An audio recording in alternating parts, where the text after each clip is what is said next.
Hey, Dark. It's good to see Twitch is working again. Now then.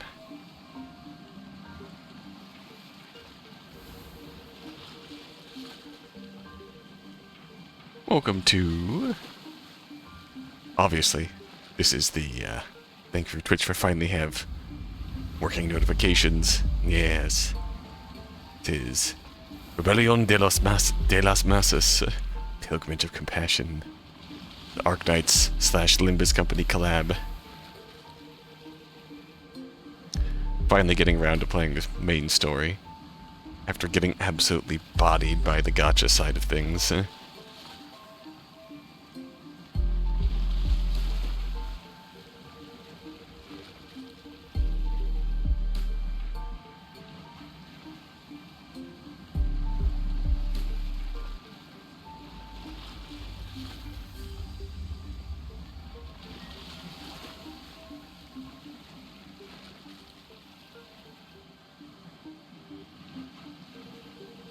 But alas. Oh, hey, Twin. Let's just dive right back in, shall we?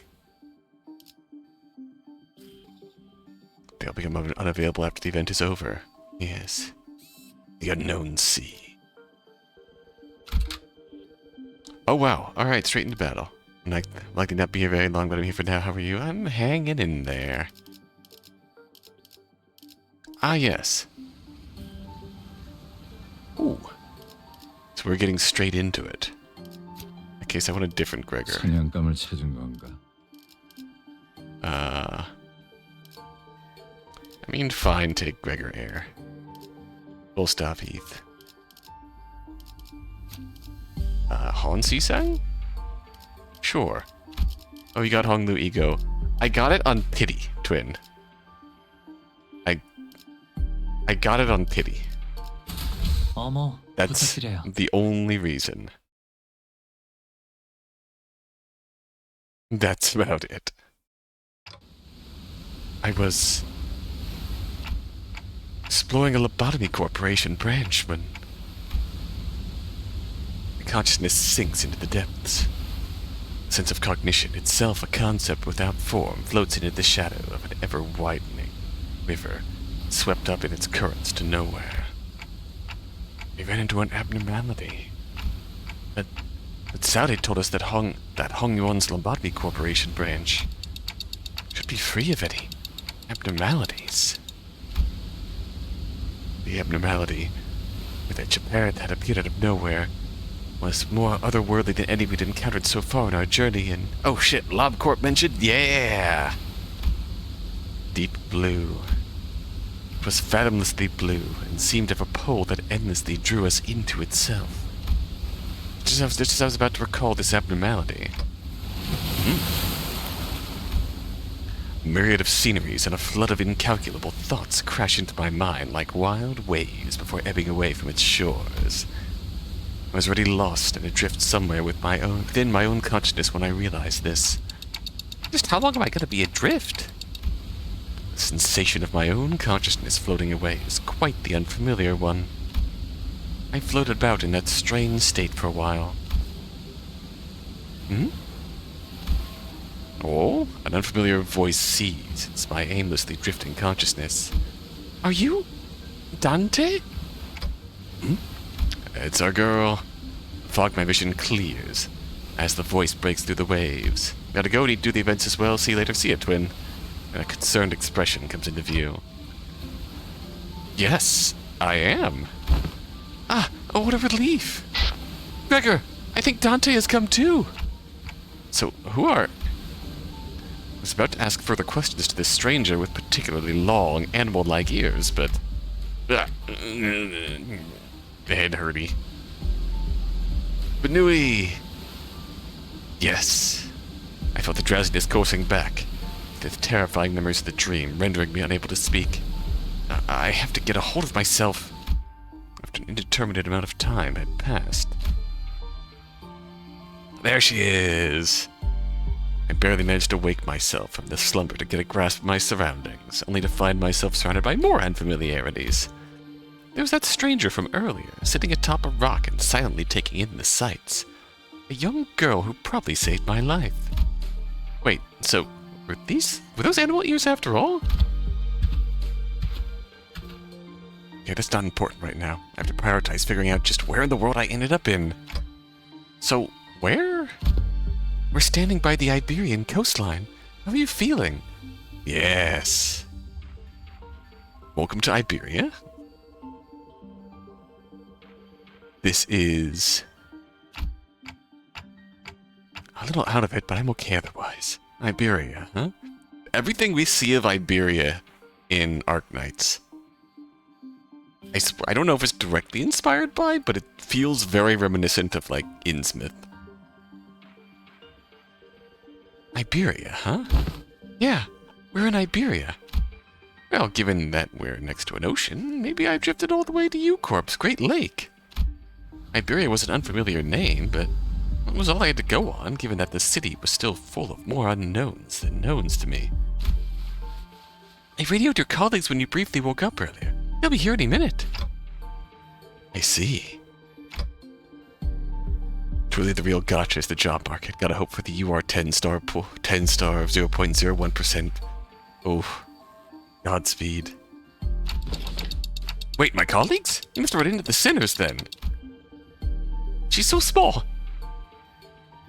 The fog of my mind immediately cleared as soon as I realized that the sinners were all nowhere to be seen. Sinners? Hey, we got the little Rhodes Island embroidery on her jacket. I think so. I ran into them earlier. They were looking all over the place for someone with a clock for their head. It was a pretty unique description, so I could tell right away that you were the person they were looking for. So this clockhead does come in handy. Manager Bud. Ante. Portal to hell! I'd woken up in an unfamiliar place to an unfamiliar face. In the midst of all this all-around sense of displacement, the faces that appeared before me were certainly a sight for sore eyes. Gregor! Hong Lu! Cash register noise!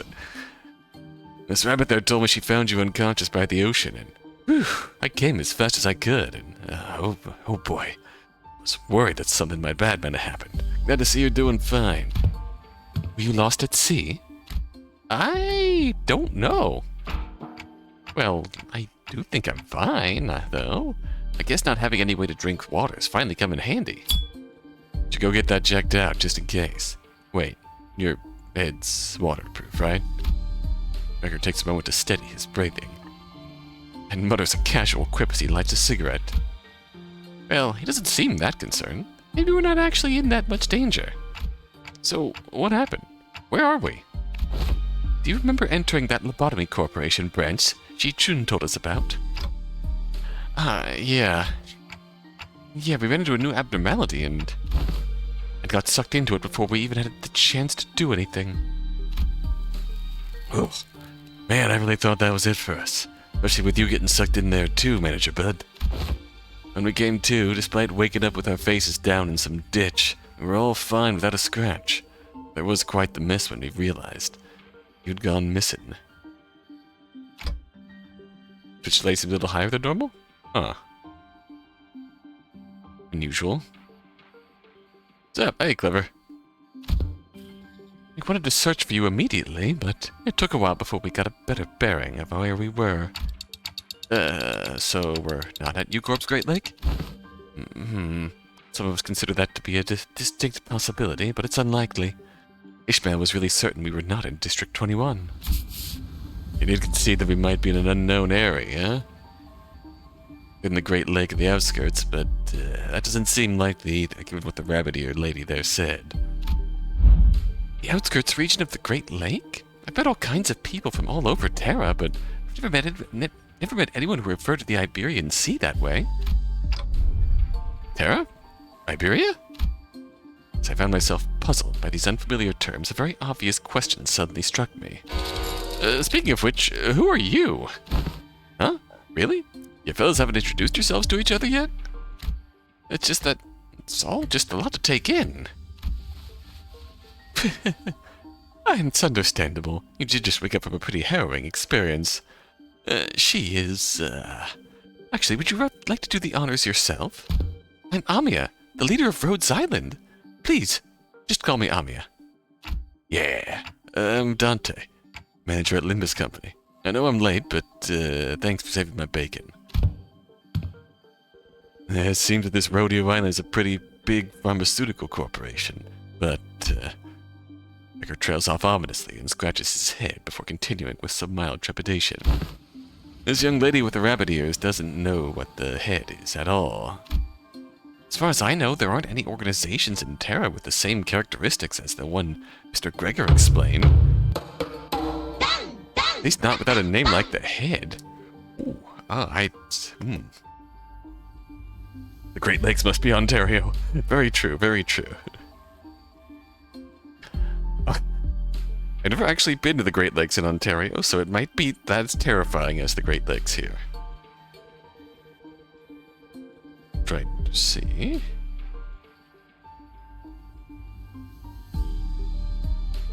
Oh, Arrow King Heathcliff. Oh shit, he's here.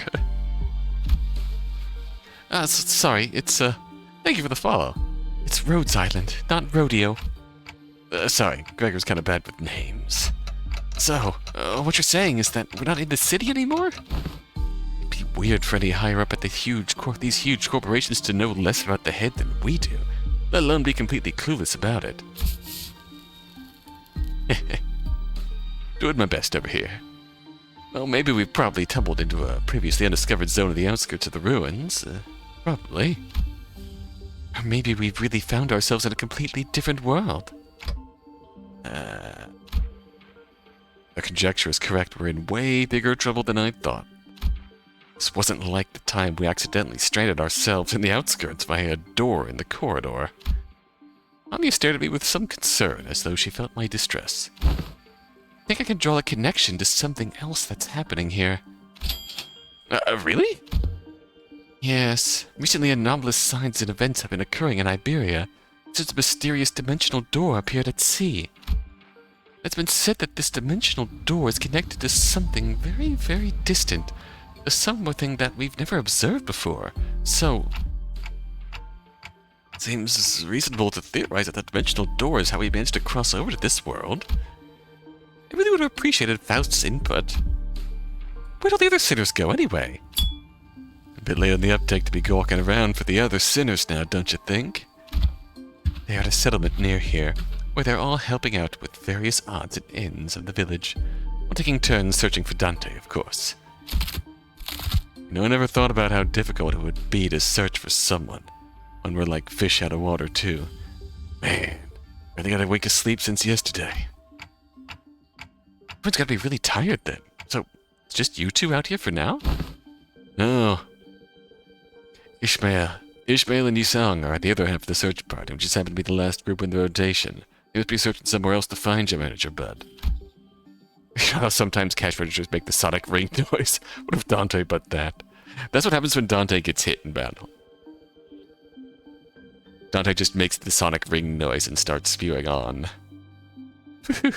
We got the news early thanks to Amia's comms gear, but the other team didn't. Yeah, we got lucky. The other team, well, we don't have any way to get in touch with them, so they'll probably continue their search until their shift is done. Oh, are we talking about that village you mentioned earlier? Uh-huh. Right, you've not been there yet, huh? It's a bit off the beaten path.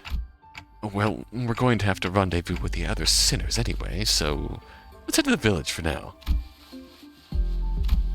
Things seemed to pique Amia's interest, as she fell into a contemplative silence, before carefully speaking up. I would like to accompany you there. Sure, I don't see why not. You helped us find Manager Bud, and more importantly, you seem to know a lot more about this place than we do. I don't actually know Iberia that well either, but I should be able to be of some help. They've closed their borders and have practically locked out any foreign influences from affecting them, but I did get a briefing before the mission.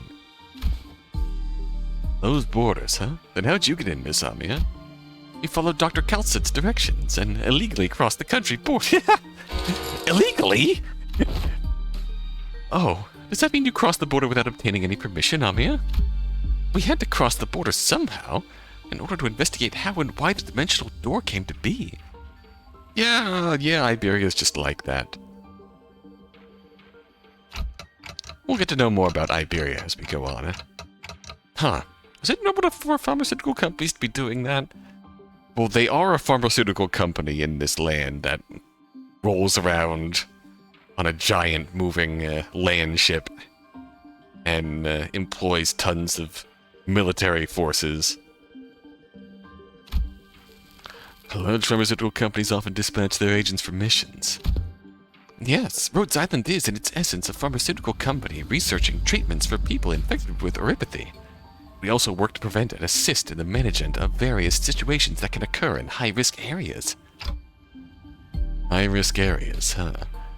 Like, the entire second arc. I guess you could call it second arc, because the first arc of the Arknight story encompasses like the first 9 chapters. It's the reunion arc.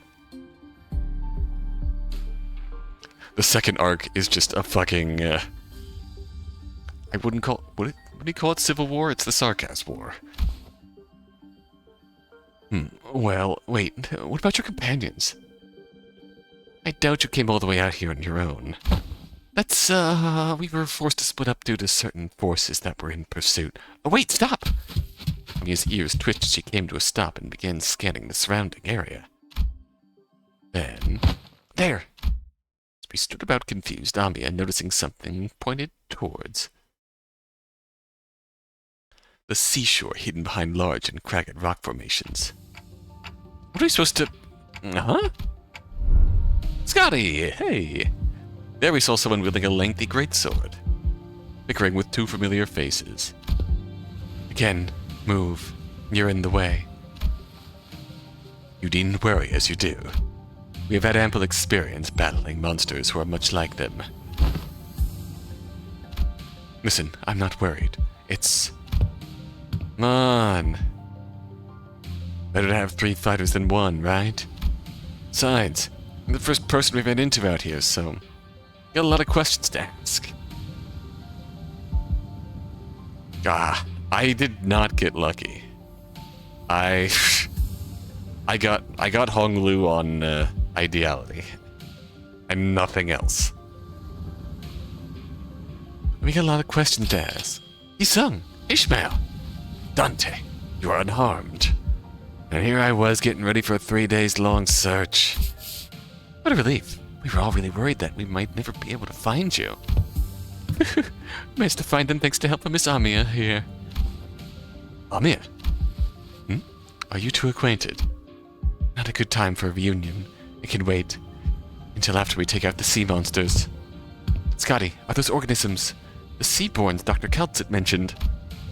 They're sea terrors, to be specific. The less sophisticated ones among them. They're probably here for me. Sea terrors.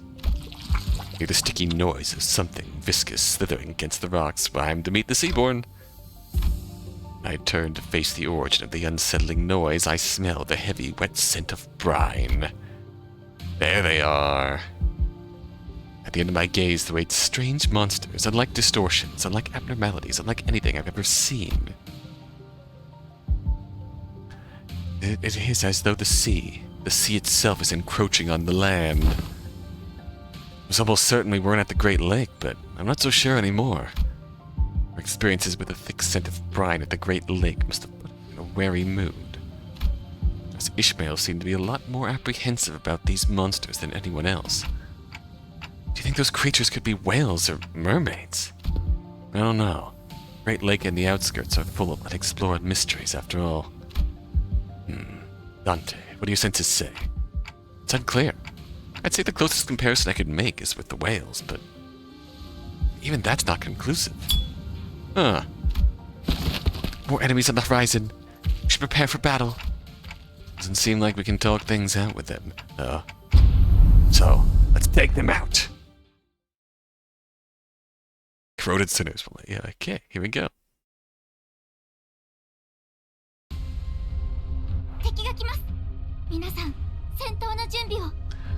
Let's go, Amia. Alright, these guys are very weak, deep sea sliders. Are you sinking? Never see Brand Utopia. Ooh. Oh, Never See Brand is it? Yes, Never See Brand is here. And nervous impairment. These are like the signatures of fighting Seaborn in Arknights. 뭐죠? Although doesn't seem to be here yet. All right, let's do. 오자 터뜨려주지.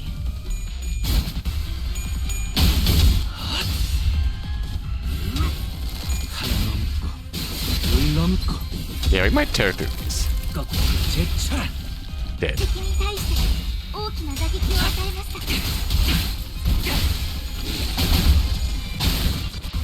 Oh wow.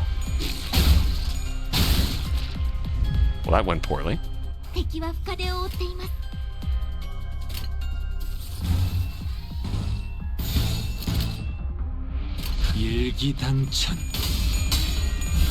Yeah.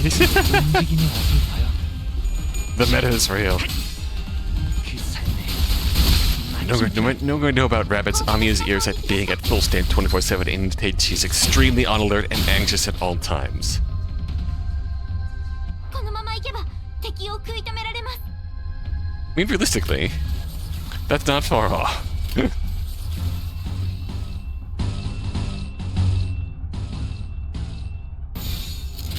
타겟 포착 1시간면.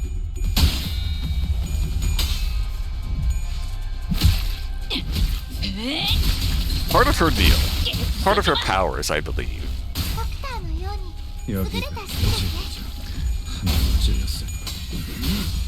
I'm blanking on yeah.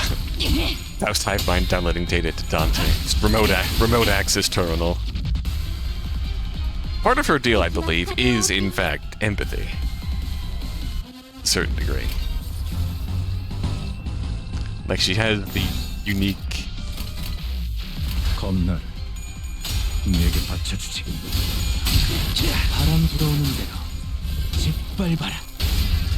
I'm blanking on the specifics of what the Black Crown can actually do, but she's Virgilius of Arknights. I mean, yeah, pretty much. Mission accomplished. They did the mission accomplished voice.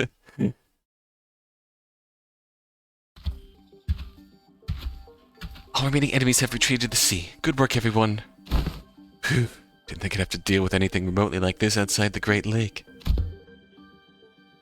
can say that again. It would have taken us the whole day if that Scotty character didn't occupy the other half while Miss Rabbit helped us from a distance. We were catching our breath after the battle. I heard a brief hum. When I turned to look at its source, I saw Scotty glaring at me with palpable alarm. Strange people who transform. And a head of clock. I guess they're both technically true. Well, it's nothing more than a theory at this point. I think they have a lot to do with the dimensional door we're supposed to be investigating. Nice to meet you, I guess? Oh. Funny thing. Scotty said that, wait, you're gonna call it a night already? Alright, Dark, good night, sleep well. Scotty said that the Seaborn were likely after her? That's not far off. She has Seaborn blood in her. Like, she's from a race called the Aegir. I'm not sure how to pronounce them technically, but they come from a city below the sea. And she's part of a unit called the Abyssal Hunters, who essentially like genetically modified with Seaborn DNA to fight the Sea Terrors. And that also has the consequence of the Sea Terrors like actively being drawn to her when she's near the ocean and shit. So when she says that the sea terrors are after her, she's not lying. Only hear a ticking clock. Okay, Scotty can't hear us. Amiya can. Amiya's got that empathy in the Black Crown. Oh, that's because only us sinners can hear Dante's voice. Huh? What's up? Oh no, I'm just wondering how Miss Amiya can seemingly understand Dante. Yeah, what's going on here? Huh, yeah, it completely flew over my head that I didn't even question how weird this is. Their voice sounds like a ticking clock to me, too, but I don't know. Almost like I can sense what they're trying to say, what kind of emotion they're trying to convey. Maybe it is. Her explanation reminded me of that blue boy in Sinclair's past, but I don't quite feel that uncanny sensation from Anya that I felt from them. So she can read me kind of how Virgilius can, I guess. You were right. I don't think it's a bad thing. That's true. It's been a bit of a hassle to always need Faust or Hong Lu to translate for you, Dante. I'd like to know exactly how she can understand Dante, but I don't think we've got the luxury of time to sit down and figure this out. So we heading back? Sounds like a plan. It's not like we don't... Not like we know anywhere else to go, right? Oh, and Miss Rabbit here will be tagging along, too. Said she'd help us find our way back. I'm glad to be working with you two also, Miss Ishmael, Mr. Yisang. The words right out of our mouth. You've already helped us plenty, and you clearly know a lot more about this place than we do. The journey is long. Perhaps embarking on it ere the sun's fall would be wise. How long's the journey? No idea. It's not like we have a clock with us. I do know that it's not very far, though. Just need to walk along the coastline for a bit. Scotty quietly points in my direction. Oh, Dante can't tell us the time because they're not on time. Then why the clock head? I didn't exactly choose to get myself a clock-shaped head. Looked away from Scotty's inquisitive eyes, which were quite solidly fixed on my head. The coasts of Iberia are hardly good places for people to live. Doomsday clock. Yeah. Those things can go anywhere in this world, but they thrive at places that meet the ocean. So how did people manage to build a village at a time like this? Monsters are called seaborns, or sea terrors, yes? While it is true that they pose certain difficulties, they were hardly the kind of monsters with the strength to bring scourge and drive out the local populace. Don't judge them based on that brief skirmish. Just telling us to be on our guard, right? Scotty can be a bit curt, but she's not a bad person. I don't think she said anything wrong.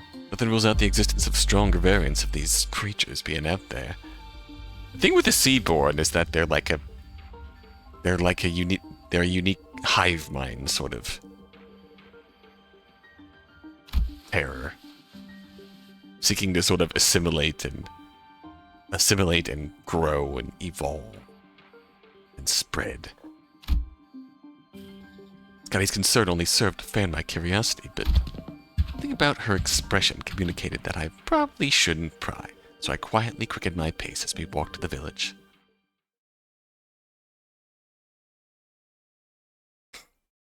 There's like at least 5 Abnevs that probably meet that requirement. 의뢰비랑 보호수당에서 사람 탄환값을 빼면 오늘은 제사비로 손해를 메울 필요가 없네요. They even got the Arknights music. That's cute. So they look like a village. It's more like the ruins of one, isn't it? It doesn't seem like they've done any proper upkeep to the place. Not in a while, at least. They're really here, living together. Strange buildings tell the stories of former prosperity from a bygone era. Our steps leave no footprints on the wet and muddy ground. On it I see a rotting sign marked with the name Varo Muerto. Everywhere I look in this village I see evidence of long, silent abandonment.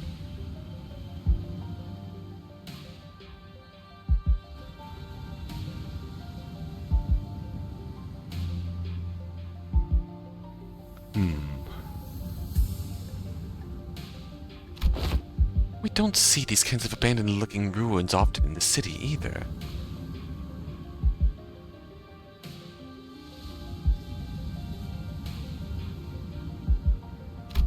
Well, yeah. There's always something, someone or something out there waiting to capitalize on that free real estate, be it a syndicate or a corporation, and fix it up. Better than this, at least. So where are the sinners?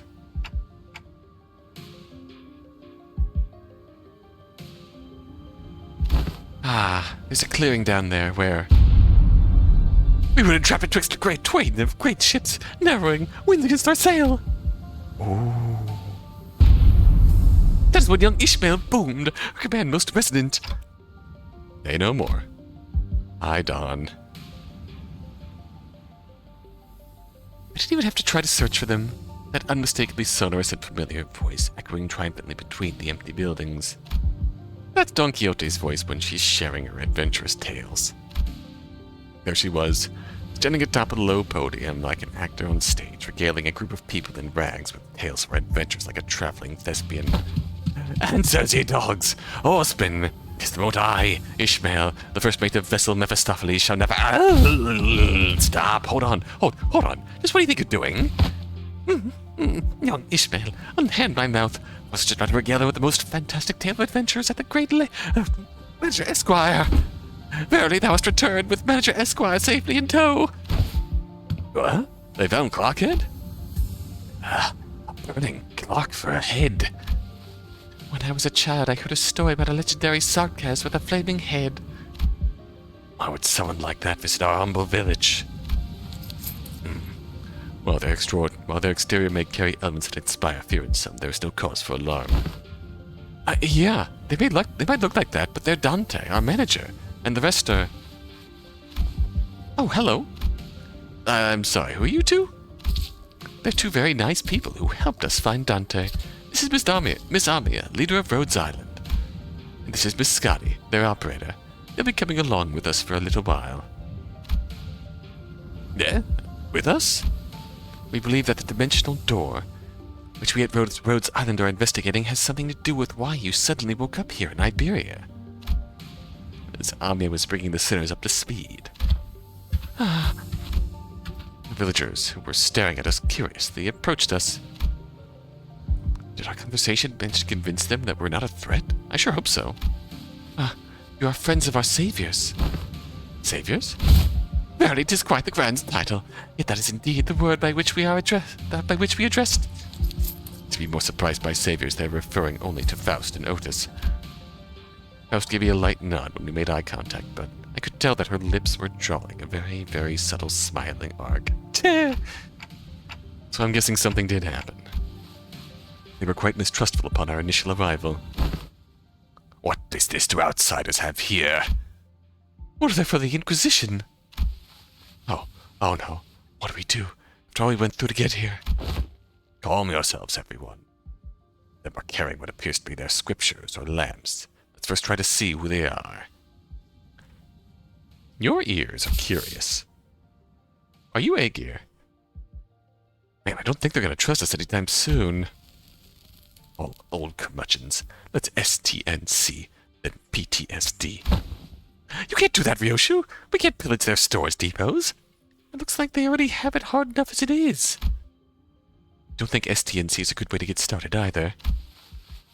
We just find help elsewhere. Just look at how thin their arms are. I don't think they're in any shape to help us out. Ryoshu RPTB.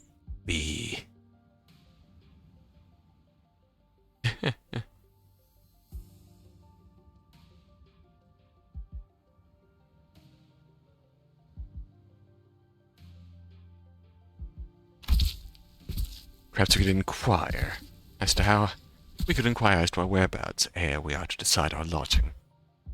The landscape is certainly reminiscent of U-Corps. I don't recall seeing or learning about any place that looks like this, though I can't say I've been to every corner of U-Corp. I ask again, what business do outsiders have here? Their fingers are tightening around the grips of their weapons. A long silence will most likely turn this into a hostile encounter. We can't have that. Hi, we're from Limbus Company. We're Fixers of Justice! Yeah, that. Fixers of Oi! Don't you know how to keep it down? Fixers? That over there. It's a ship blueprint, isn't it? Are you looking to repair a vessel by any chance? All these construction materials seem to suggest so. Chief! This does not concern you. Not something a mere outsider can understand. Curious, I've never seen an energy source like this before. You run the tests to rule out any stability issues. Yeah, really, she would. Sorry.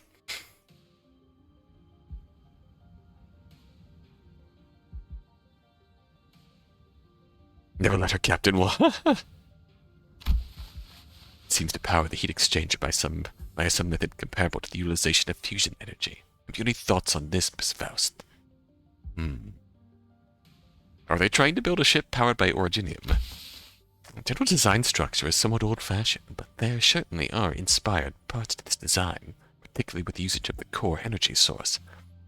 What stability would need to be further studied, technology seems to be incredibly energy efficient. You identified all that merely by glancing at this blueprint? You must be the village chief, then. So I have a proposition for you. In return for assisting their ship repair, we were promised a ride on their vessel. Faust has theorized that perhaps by going out to sea, we may be able to find a way to return to whence we came.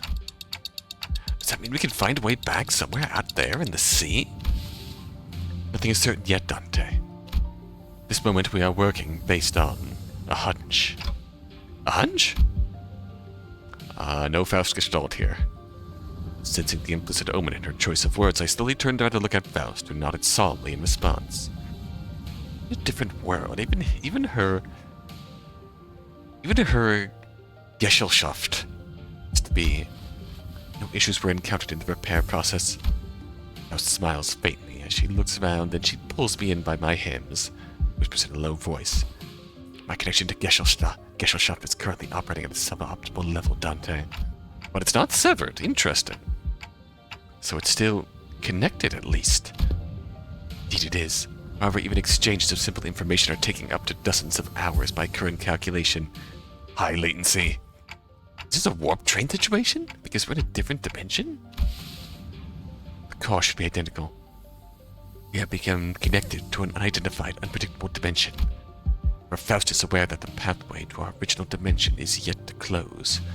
This time, unlike the situation back aboard the warp train, we get back to where we came from. Indeed, traveling through the pathway is the most feasible solution. From that, you came up with a whole plan to repair the ship and sail out to the sea. Yes, well, I am also a genius after all. Humble. I may conjecture that we probably came through a dimensional door of sorts.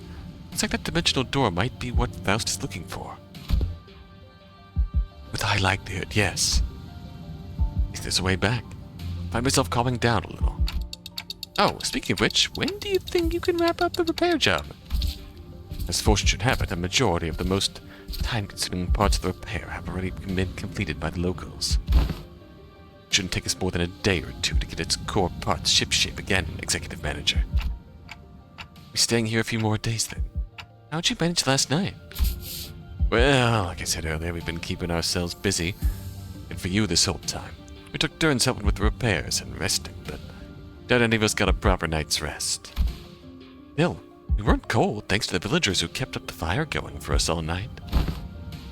Not to mention how they helped us a ton with that local map they drew us. Oh, also, our Chief handed us this earlier. What's it for? Looks like a sack to collect water. Give it here. I know how to get that installed. Must be to repay Miss Faust and Miss Otis' efforts. Repairing their ship, yet the service they provide is certainly quite generous, even when taking the transactional nature into account. They've really given us the best treatment they can, huh? As for food, we managed to fill ourselves with some cookies and bread Rhodia keeps in her pockets. Didn't want to eat into their food supply, when they're already pretty tight, you know? She carries enough cookies and bread for 12 people? She is fully stocked. Fully stocked. I did offer us some nosh, those dried fish things, but we refused. I ain't about taking food for the needy. Oh? Scotty glaring? No need to concern yourselves with so much with our hospitality. You have done more than enough to earn your keep. I turned around and looked at the source of that low, rumbling voice and saw an old man in an outfit that seemed to distinguish itself among the other villagers. Scotty was glaring. Are they eating seaborn? Some people do that. There you are, Chief. Is there a place for us to stay the night? We do have places to shelter us from the misty humidity, at least. There was an empty building there, so feel free to occupy for the night. Are you sure? I mean, I don't mind sleeping in the streets myself. Hey, speak for yourself. I've been looking forward to sleeping with a roof over my head. It's like yesterday. You'll catch a cold sleeping in the elements in this environment. It's fine by me for the rest of you. We cannot afford to have the executive manager or our honored guests suffer that fate. Honored guests? I heard what happened from the four who left in search of the executive manager. First, I would like to begin by imparting my infinite gratitude to you for your finding and rescuing the executive manager. I hear that you are a leader at a pharmaceutical company. This acquaintance shall certainly come in handy in case our stay becomes significantly prolonged. If our stay becomes significantly prolonged, then we can register as Rhodes Island operators too. But this crossover is going only one way, so we're not sticking around too long. I'm surprised by your boldness to say something so materialistic when they're standing right there. Can I stay in your village too, Chief? The village chief took a brief glance at the hands by her right wrist, then nodded. Welcome to Faro Muerto. You're welcome to stay for as long as you want. And please do let me know if you find yourselves without food. Our food supply may be tight indeed, but we have enough to share with those who helped repair the vessel. Ooh, you better come back on your word later. I wonder what kind of local delicacies we await. Dried fish like they were eating earlier, maybe? Hey, Chief. What is it? Just how are you surviving out here? The sea. I know what Scotty's thinking. Perhaps the question of how we are surviving may be somewhat misdirected. We are only pursuing every possible avenue because we must survive.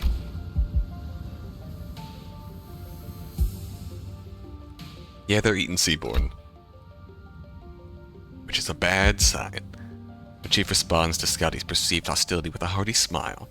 For leaving some firewood for the night, he left. I'm going. Can't learn much more from here. Huh? You going somewhere at this hour? Scotty, does this have something to do with the coast? Remember what you said before we got to the village. Something about how coasts are hardly good places to live in. Dante wants to know if it has something to do with the coast. You do you understand the Aegir language? Aegir language? No. Dante, Scotty just spoke in Aegirian. What? I couldn't understand a word of Scotty and the chief's conversation because I don't speak Aegirian. Oh, so the chief is... It may only be that there were enough lexical similarity between one of the city's languages and the language Scotty spoke. Spoken for them to comprehend the meaning. Weird coincidence. Anyway, I have some things to look into. Something you're all too slow to see. Yeah, you still have to tell us about it later. Please remember you're not on a solo mission, Scotty. This is a team effort from Rhodes Island. Will do. Scotty nodded lightly before leaping off into the night, out of our sights. I'm kind of worried. She's not the best with people, but she's also pretty thoughtful. She'll be okay. Should we head inside? The sun's starting to set already. Oh, yeah, we can probably just pick an unlit building and stay the night there, right? Trying our best to ignore the mood that was starting to turn awkward, we made our way into a nearby unoccupied building.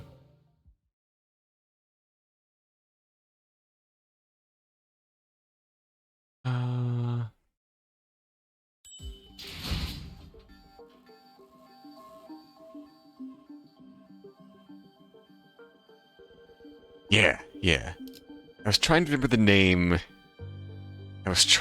name. From the Undertides event in Arknights. It's Salviento. That's where we were in Undertides. Similar coastal town, not nearly as wrecked as Faro Muerto, but still like on its last legs. In the Undertides event, Scotty goes on her own through the border illegally to a town in Iberia by the coast called Salviento, looking for her comrade, Spectre. Another one of the abyssal hunters who's being held prisoner. Who got... Well, okay.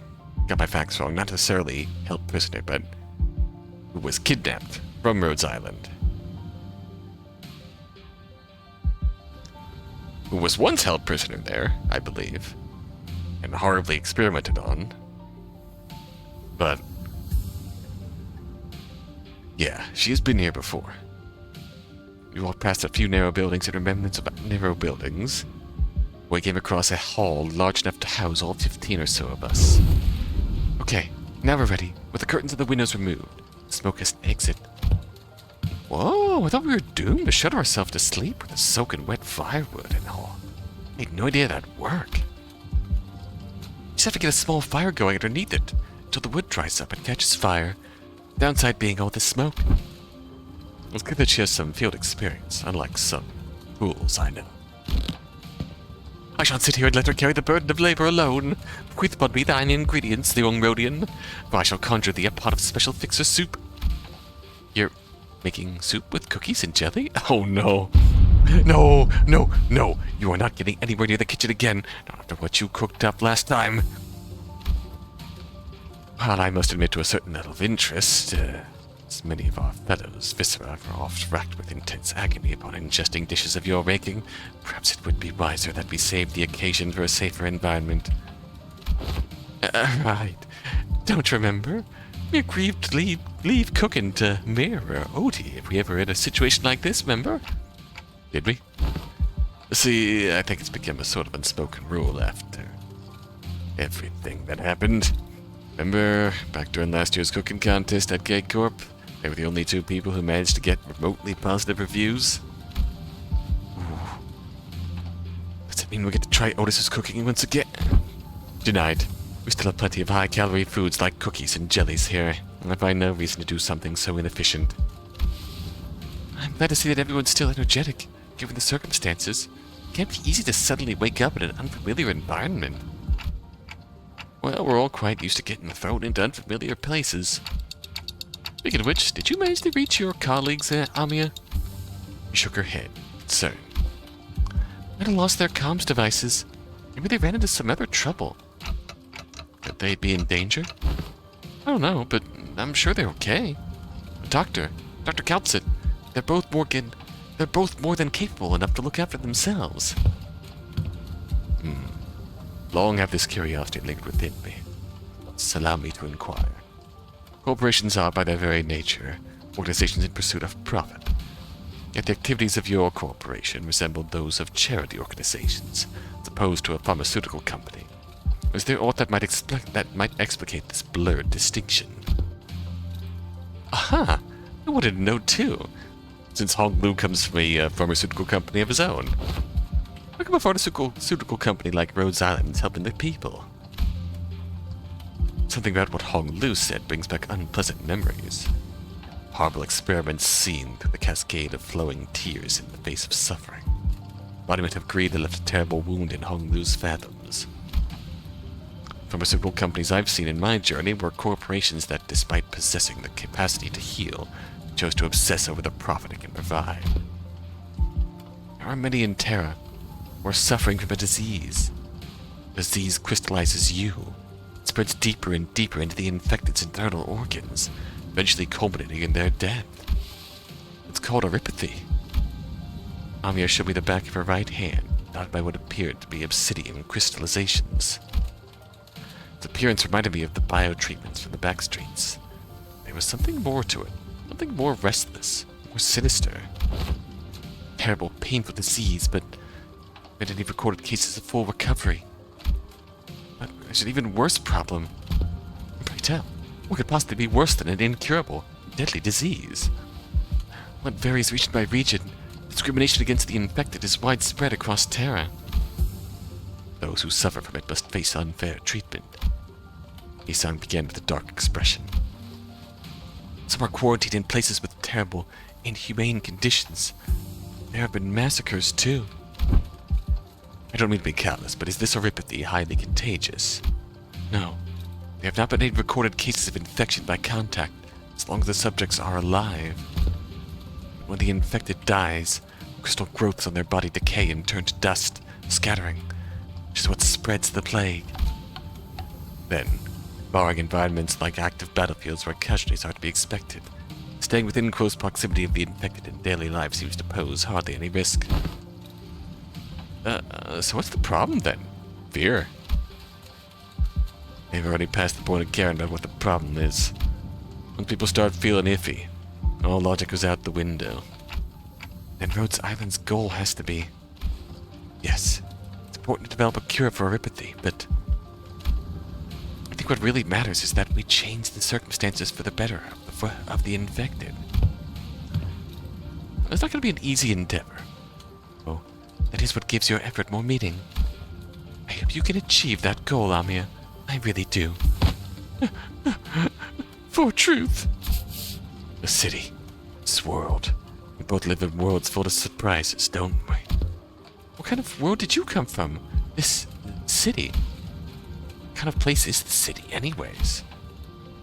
What kind of place with too many pointless rules? What kind of place where, on what you think, isn't this too much? You see something even worse. Try as I might, couldn't think of a single positive thing about the city. The sitters seemed to be in agreement. Most of what came after was quite scathing. Kind of place where good deeds rarely ever go unpunished. Sympathy is a good attitude to have if you like getting stabbed in the back. Nothing good ever works out there. It's a shite hole. It's an irrational place, full of absurdities. Absurdities and omnipresence. Therefore, it is not a subject by which one should be aggrieved. At least grouse about them, though. I mean, it's the only thing we can do. It would be more correct to experience more and acclimatize more himself to it instead of complaining. You, did say something like that last time.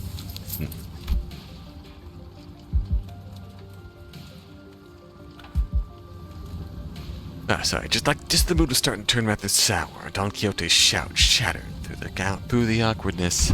Verily, nary a day goeth by untarnished by villains and their fell deeds. Yet worry they not, for where evil riseth, so doth pictures of justice too. Don Quixote jumped from her seat and passionately shook her fist, which was followed by a heavy crack and the sound of small pebbles tumbling down. Did you stab the ceiling? Don Quixote, watch out! Whoa! Ooh! Eh? Hello? And from behind the wall, she accidentally broke down, an unfamiliar visage of a villager appeared and stared back at Don Quixote. It appeared that she was eating something out of a can while reading a book. Oh? Oh. How farest thou? Farest thy foot? Gotta apologize first. Seem too hyper today. Apologies. I hardly expected the water to crumble with such ease. Art thou unhurt? Any injuries? To? Pray tell, to what? I forget the apology. I just want to know what happens next. Pictures of justice rose up to do what? Oh no. You have activated her. Oh, hast thou come to hear the tale of fixes? I don't know about coming to us, given how Miss Don Quixote was the one who punched the wall down. Oh, is it too late now? I don't mind waiting till morning. You want to sleep? Nay, not at all. It's quite an early hour for tales, in fact. Prithee, seat thyself there. You ungovernable fool, calm down. We don't even know who she is. And don't you forget to share those fixer tales over there in the corner to not disturb our sleep. That makes the request most untenable. These tales deserve to be announced to the world with great gusto from the center. Yeah, that's the best way to hear those kinds of stories. We should probably introduce ourselves to each other first. Name's Mayers. how should I put this? Did you meet the village chief earlier during the day? He's my Gramps. Oh, that nice guy? So he had a granddaughter. Yet I have not seen you once, Miss Mayers, under the sun. Oh my, you're right. I thought the village was completely dried of any young blood. Like Rhodia said, but we didn't see Mayers out there. There wasn't anyone else in the village who could comfortably call young. You're telling me. Gramps was worrying over nothing and told me to stay put inside. Going on and on about the danger that the outsiders pose and everything. It seems they do not give full faith to their saviors. There are those things you can't even share, even with those with whom you trust with your life. Otis, use your words. Though I would like to know why. My, so there are a bunch of other kids who are stuck indoors in this village. No, there isn't anyone around my age at the village at all. If that's the case, I guess I can understand why it'd be overprotective. Anyways, it's our turn. We are... I'm good. I heard enough to get an idea. You did? Oh, pray, how didst thou hear us? By a listening device most secret upon our chamber. From sitting across the room and listening to you talk. Mayors tapped a side of the wall, part of it that was still standing anyways, and smiled ironically. Bad soundproofing. I could hear pretty much everything, Don Quixote, right? Everything Don Quixote practically sang during the day. Verily, I see. I think you could really go with some sort of sense of embarrassment for once. Well, I guess that's good enough for self-introduction, so, can regale me with the tale of fixers who bring justice to the evils of the city? Indubitably. This shall do. I shall regale thee with the tale in which the legendary fixer, the arch-magnificence herself, the Red Mist hath... The Red Mist? I suppose that gives me hope for a good night's skip. But, don't you usually pass out within a minute of your back hitting the hay, no matter how noisy things are? What?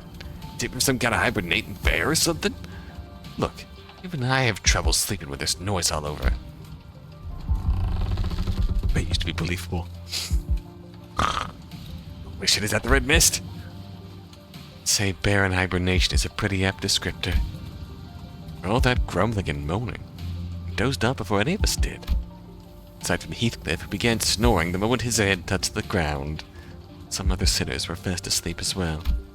Mirso had entered sleep in his usual steadfast adherence to the routine, while Faust laid claim to one of the few available cloth and sheets as soon as the close of business for the day was confirmed.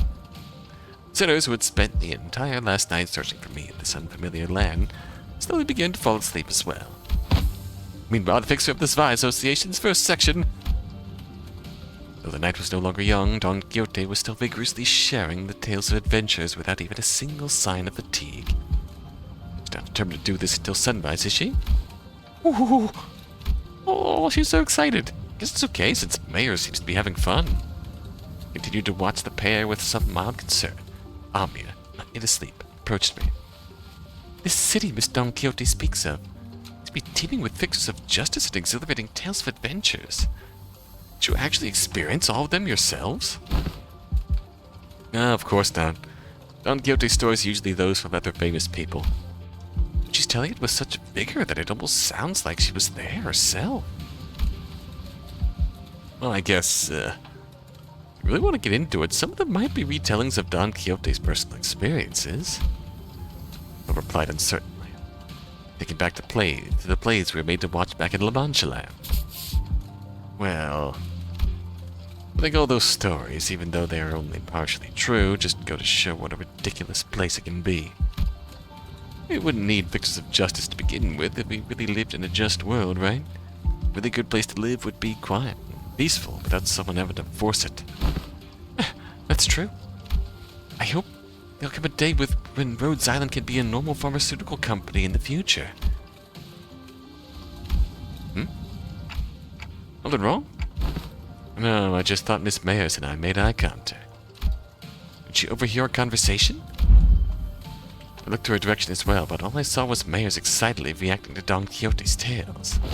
Whoa, what happened then? The spake Lady Otis, boldly before the soldiers who stood in our path. Thou presumest to stand in our path, servants of a master most unworthy. I, Otis, shall educate you on how manner maketh... Don Quixote was now retelling the stories of Limbus Company's adventures in Hong Yuan, and... Oh shit, that's right. Otis, who could no longer stand Don Quixote's unintentional alterations of the story, jumped to her feet and shouted, Damn it, what kind of nonsense are you feeding her? Never said anything like that. Verily, certain aspects of this retelling may have been exaggerated. That's Tales of Adventures for you. Things are bound to get a bit dry when a story is told too realistically and as is, right? You know, nothing, even anything resembling a proper record or a book remained once the profound silence swept through this village. So I've always had a craving for these kinds of stories. Iberia doesn't stop Iberians from emigrating, contrary to their tight immigration control. Have you ever thought about leaving this place? It's still a challenge to cross the border, especially since we are going to have to pass through larger cities that are managed by the Inquisition. You don't seem particularly fond of this Inquisition. Why is that? That's because this village was formed by people who grew tired of living under the Inquisition's rule and fled. So, but what kind of organization is this Inquisition? Sinclair asked, face turning cold upon hearing the word Inquisition. Oh. War flashbacks. N-Corp war flashbacks. And the people that fled from it. Yeah, the Nagel und Hammer we saw back in Cowl aren't the kind of memories that are so easily forgotten. According to Dr. Kaltsit, the Inquisition is what filled the power vacuum once Iberia fell into chaos. The Inquisitors are the rapier and lamp-wielding protectors of Iberia's cities from lawlessness. That alone kind of makes them sound like good people, though. Yeah, they are, but there's the Church of the Deep. The Inquisition will go to whatever lengths to deal with the incidents related to the Church of that worships seaborns. Organization that worships those monsters. Seems that cultish fanaticism is the plague wherever we go. I feel like people with all kinds of wrong faiths and beliefs are so common. Yeah, the Church of the Deep believe that the seaborn, they are the future of humanity. That we should all just give ourselves to the sea. Join the hive mind, join we many, and just evolve and let them take over. See, the Seaborns are the ones that messed Iberia up. So following their logic, apparently it's okay for them to arrest anyone who seems even remotely connected to them. Are you saying that Iberia is like this because of the Seaborns?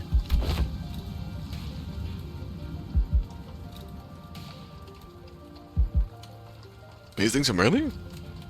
Guess they were kind of troublesome to deal with, but it didn't seem that strong. Anyways, it's just what I heard from Gramps, but the Inquisition executed many innocent people too in their crusade against the Church of the Deep. For those who claim to be on the side of justice, they seem quite fond of committing such villainy. Dawn would go hard if we ever got, like, actual Arknights organization IDs. Dawn would go hard with an Inquisition ID. Seems like a reasonable policy decision to me. But it must pose a clear danger to the daily lives of civilians. Yeah, I heard I was the only survivor. But in my family died. I just had to endure such a long period of pain.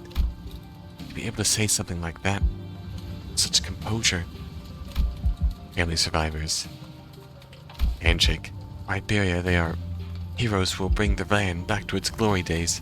The Gramps, they were just oppressors making its life difficult. That's why we've all come here. Fleeing for the Inquisition's gaze. Yet, wherefore hast thou decided to settle at a place that is so, run down? Indeed. Yeah, I know. It's not so bad once you get used to it. Besides, we managed to find a new path thanks to you guys. A new path? Well, it's getting late. You'll be repairing the ship tomorrow, too? This place really has no soundproofing at all, huh? Good talk, everyone. Hope we'll get another chance to do this tomorrow, too. We're seeing mayors to our own room. The other sitters, those who were still up anyway, and I laid ourselves on the hard stone floor with only a thin layer of cloth painted at our backs. Mysterious world that is neither the city nor the outskirts. It seemed that the lives its people led were just as difficult as they were anywhere else. Welcome to Terra. Oh, hi, Sweeper CG. How you doing?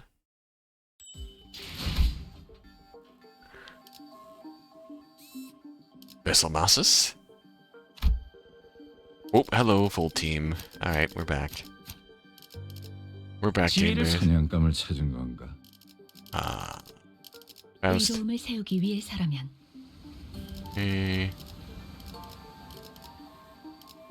자, 의뢰로군. 주먹으로 맨 전 백수. 다들 연장 챙기죠. Yeah. 백수. 다들 연장. 죽은 명을 받듭니다. We need our,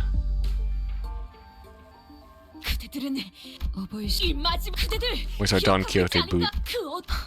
Where's our Don Quixote boot up noise? Where are you? 자, 동료들이여, 자세를 갖추고 저들을 맞이하시. 돌신해야도 퍼레이드의 마지막이면 본인이 방금 뭘 본 것인가? Lesser 그대들 news. 기억하고 있지 않은가? 예. 본인에게는 신부 저기는 입이 다물어지지 않을 정도의 일격이었네. We beat Virgilius at MD11? Nice, nice. I don't think I've cleared a floor of, I don't think I've cleared a floor past 10.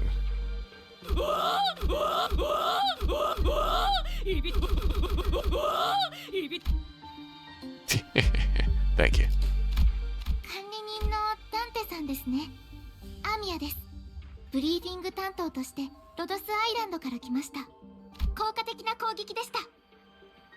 ドクターだったらどう判断したんだろう。管理人、指揮を効果的な攻撃、ドクターのように優れた指揮ですね。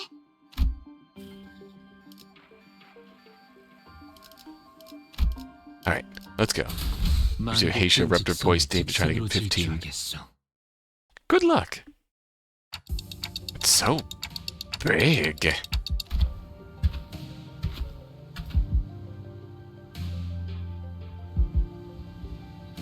You're the boy coin that his single skills work twice. Yeah, that looks great. That works great with Hong Lu Lord. Yeah, it does.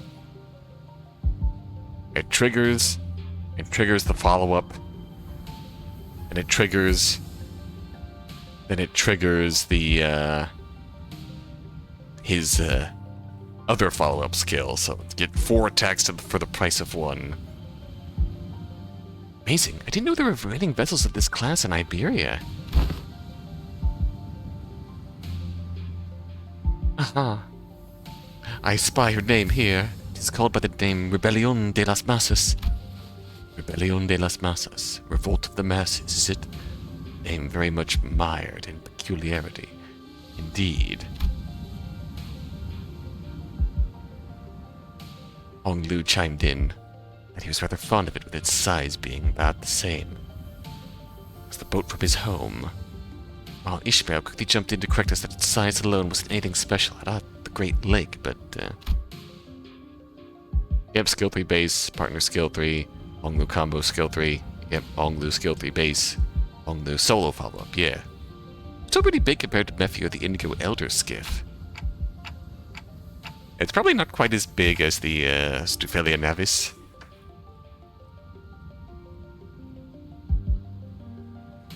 The Stolt. The... Trying to remember the name of that.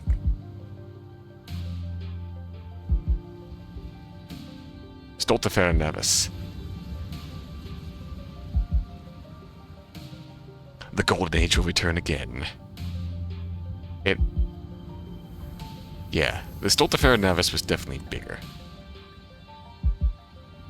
What am I babbling about?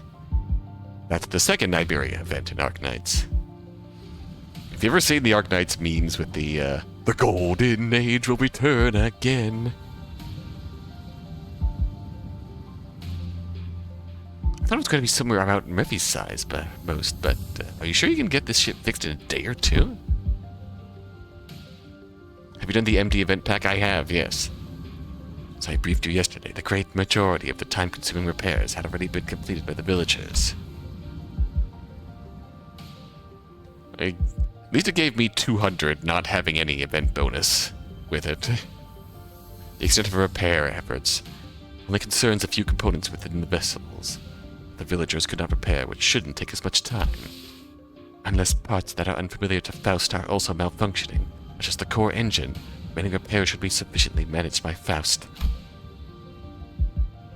Despite Otis's confident declaration, I could not help but feel oddly unsettled as I looked at the ship. I don't know why, but something tells me that we don't want to linger here for too long. Still, please be thorough about it just in case. Whether or not to sit on a sinking ship again, the experience of the Great Lake was enough. Do not worry, Dante. Like Mephistopheles, most functions of this vessel, buoyancy gear, propellers, steering gear, are all in operational capacity. This repair should be much easier than the case with Mephistopheles. Seem confident enough. You'd be safe this time around, right? Are we taking that rope to climb up to the ship? No, there's a lift-like apparatus down here. It should take us up to the ship. Its stability was verified yesterday. Let us board the lift. You're 100% certain, right? The boat is afloat right now, Dante. I don't think it'll be sinking anytime soon. Wouldn't that be nice? Oi, are you two just gonna faff about down there? We're heading up now. No, we're going with you. Made my way into the vessel's bridge. Ooh. I was greeted by the extravagant interior that was as gaudy as its exterior. This isn't real gold, is it? It sure is shiny as heck in here. I've got butterflies in my stomach. A.S. Aesthetically satisfying, she says. But too ostentatious. Not quite my style.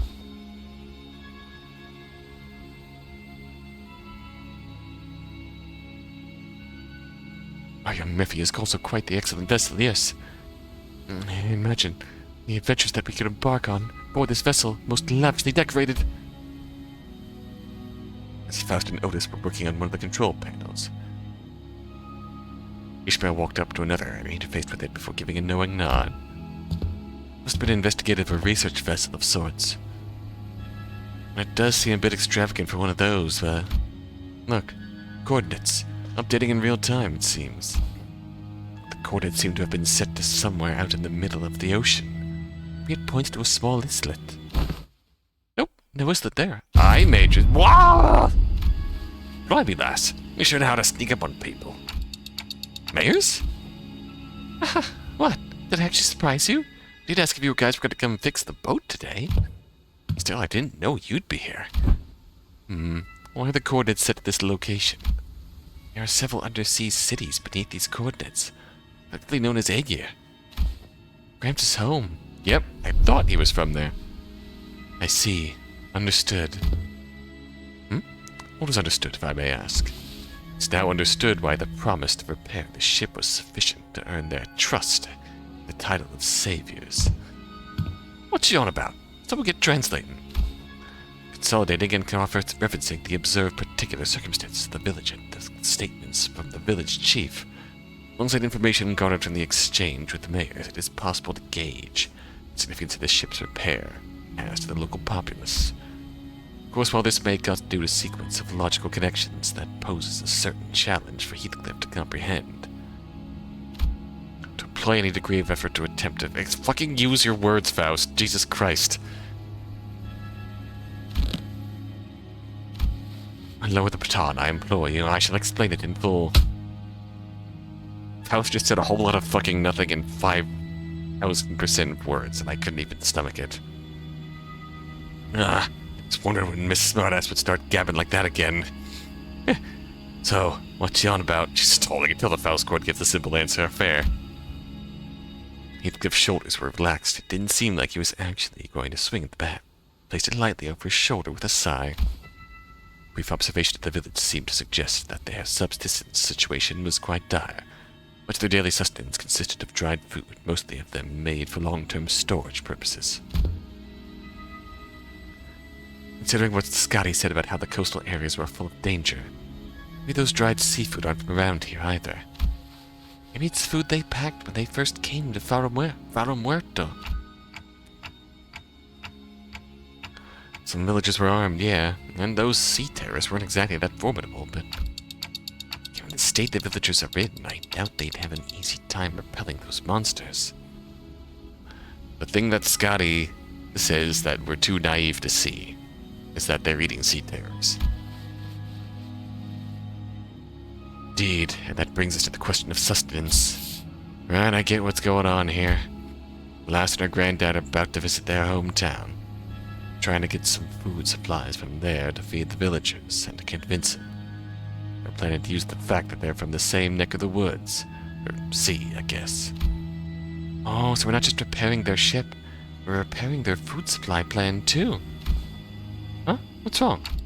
It's, The expressions were rather crude. Heathcliff's summary of the situation was clear, point, and easily understood. The sitter stared at him with mild surprise. And I did too. What's with them annoying looks? Wait. Oh, you sods. You don't think I'm that dim-witted, do you? Huh. Top-notch intuition. It's just that it's been a while since you've shown this side of yourself. Here's a 7-fixer idea. Yeah, he's a smart cookie. He's not all brawn. In fact, Heathcliff's intuition has always been excellent. He'd often put together surprisingly accurate conclusions with impressive speed. You know, when you really think about it, it's kind of your fault for... I've been too soft on you lately, haven't I? Oi, get back here. Now, with those fools out of the conversation, was he correct? Otis looks away from the usual chaos and asks Mayers. Honestly, I'm surprised. He was on point. Yeah, food's been running low in the village. This rate, we won't last another year. But the Aegir will. I'm sure they'll welcome us with open arms. I don't want to come off like I'm overly worried, but do you think they'll welcome the others too? Unlike Mayers or Chief, they're not Aegir. I wonder... I know this is non-canon, but I wonder if, timeline-wise, like, it's after the second Iberia event in Arknights that Aegir actually opens up their borders and starts welcoming the outside world. So, like, does this take place, theoretically, around those first two events where Aegir is still closed off? They're trying to reach Aegir while Aegir doesn't want to be found, doesn't want to let people in. I believe they will. Iberia suspects and hates the Aegir for no other reason than that we're from the sea, but our home cannot have fallen so low as to abandon a group of starving land dwellers. Prithee, might thou explain to us who the Aegir are? I had initially thought it to be a reference to a region. It also seems to refer to an affiliation of sorts. Maybe there's something like nest dwellers? I don't think I've heard of a nest that accepts backstreets people with open arms. Maybe they used to be some rich folk. If they call them nest toffs Aegir here, then does that make the rabbit-eared lass Aegir too? Wait, and the world you came from, they don't distinguish between races? That is not entirely true. Delineation between races is a concept that does exist. Racism confirmed in the city. I only saw them in the Phantoms. There were those terrifying things called the cuckoo spawns. However, as a general rule, it can be said that humans should be the only intelligent life forms in the city. The head is racist against AIs. Yep. Goddamn clankers. The people of Terra have slightly varying appearances depending on their race, like my caudus ears. Bunny. I've got pointed ears because I'm an Aegir. It's not a characteristic every Aegir shares. The closest idea to what they are discussing appears to be, Kyote seemed to be struggling to finish her sentence. Mirso stepped in to continue. My contact clues at the manner of word usage, including the means of classification. The closest example in our world would be blood fiends. Similar external appearances to humans, different natures, comparable sapience. It is of my belief that blood fiends are ostracized due to their nature that maketh coexistence with humans difficult. It may be that the Aegir are also... I'm sure some of them do possess qualities that make coexistence with others difficult, but they're probably rare. Every race in Arknights is based on some degree of animal features. The Aegir are almost like merfolk. Their city is literally under the sea. And wherefore are they made subjects of suspicion and hatred? That's, Can Arknights races interbreed? I believe so. I think so. That's, well, language is new, but the idea itself is pretty familiar to the city.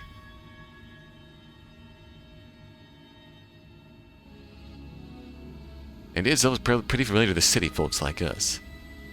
I'm pretty sure it's happened. I'm blanking on examples right now.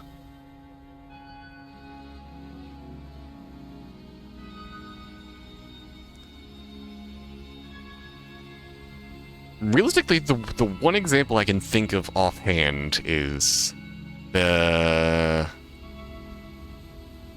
the Sarkaz, which there's the Sarkaz and the Sancta. The Sancta are like based on angels, and the Sarkaz are like the opposite, demons. And the one specific case of interbreeding I remember is a Sarkaz and a Sancta. Their relationship being forbidden by the Laterano, the Sarkaz, the Sancta capital.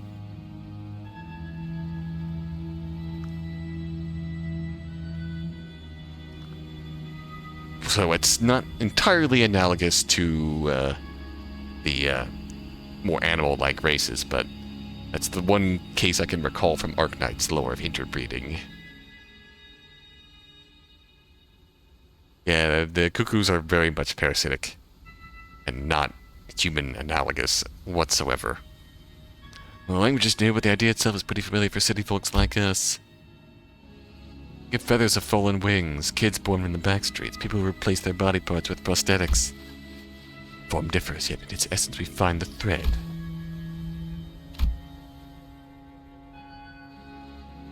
What about how we keep finding these similarities in the ways of our life, despite finding ourselves in a distant world with different rules, races, and humans?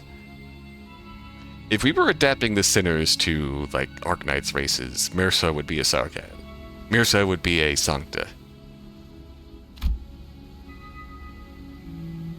Felt oddly discomforting. The point is, you guys are doing us a real solid by fixing up the ship. Let's move on from these gloomy conversations, okay? I want to show you the cooler parts of the ship. This way. Ship tour may have to wait. Sancta? I mean... kinda? Are they French? I think they count as French.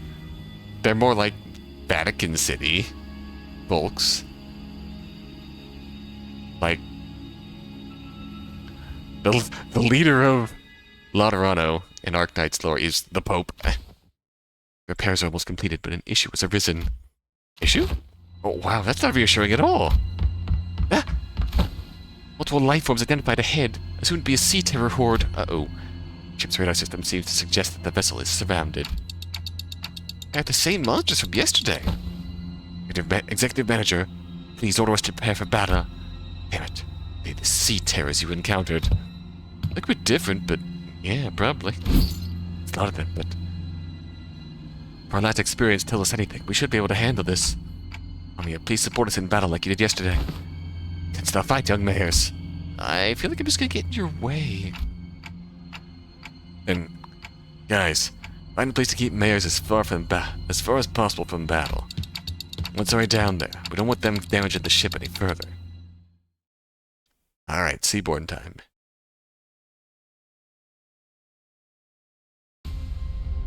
두려움을 모르는 건 나쁘지 않습니다만. Oh, we got the unauthorized. 무식하게 돌격하실 거라면 Got the unauthorized little dogs.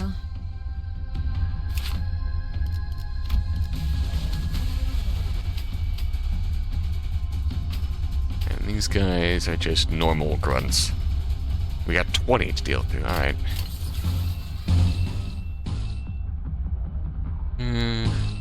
Hit you there. 타겟 포착 1시간.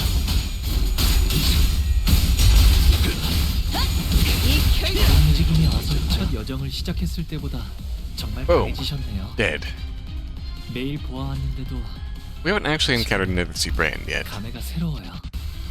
In lore yet.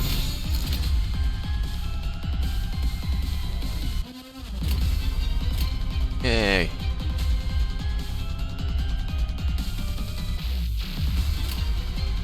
We don't need pop you yet.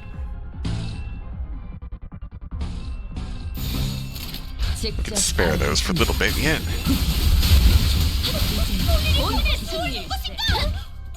맞는 거야. 잡고 다음 목표 예상한 것보다 움직임이 더 좋구나. 그 삶의 마침표를. 아, 여기선 이런 공격이 잘 먹히는군요. So I would. You mentioned Italian. It's like I want to peg the Sancta as Italian, but because the religious connotations and they're ruled by a fucking pope. But then there's also literally a mob in Italy, 알게 합니다. in Syracuse, which is specifically everyone is Italian, and the city has mob family intrigues happening under the surface. 何か変化が。 Something seems to have changed in Sinners. Let's see here.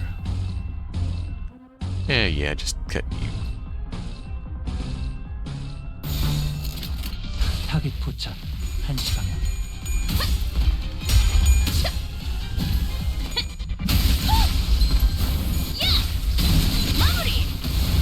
좋아. 이번에는 제대로 들어가. 다음 목표 유지하니까 Oh, 바람 불어오는 데 bounce. 짓밟아라. 敵は深手を負っています。 Thank you, Amiya. 겁나를 내게 바쳐주지. This little bun is the king of demons. I will not elaborate. 이제 깨우치시게. サンタさんの作戦、とても効果的でした。 이 결정. 본인의 승리일세. 맞는 거야. Punch you. Mission accomplished. I love that.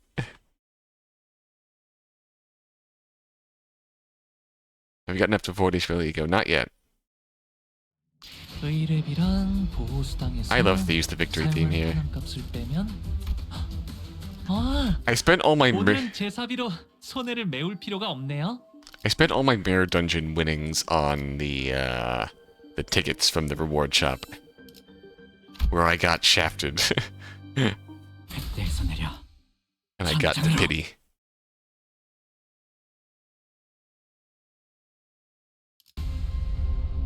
Oh, round 2. Oh, it's this fucker. 이건 못하겠습니다. 너무 유치하잖아요. This dude, this unauthorized fucking thing. Nervous impairment is here. On hit, inflict 2 nervous impairment. 30 stack becomes staggered, take fixed damage, and remove this effect. Yep. That's precisely how nervous impairment functions in Arknights. Except Arknights is tower defense happening in real time, so just the closer you are to these things, the more it builds up. Now we pay attention here. Yep. And also, yes, this is also a lore-accurate implementation of how these particular... Yeah.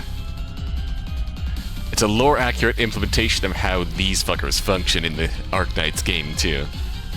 These guys just, like, meander along until you hit them once. Then they wake up and start sprinting towards the objective point. They're annoying as fuck. Alright, who's actually clashing with you? Mirso is. Oh, you are too. Oh, you fucker. Alright. Are you still clashing with him? Why did it say Mirso was? Oh, because you were probably targeting Mirso with your counter. Alright, that's fair. 직접 알게 함이라.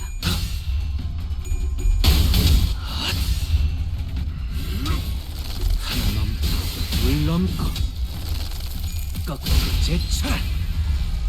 敵に対して大きな打撃を与えました 본인이 방금 뭘 본 것인가? 엄청나게 강한 일격을.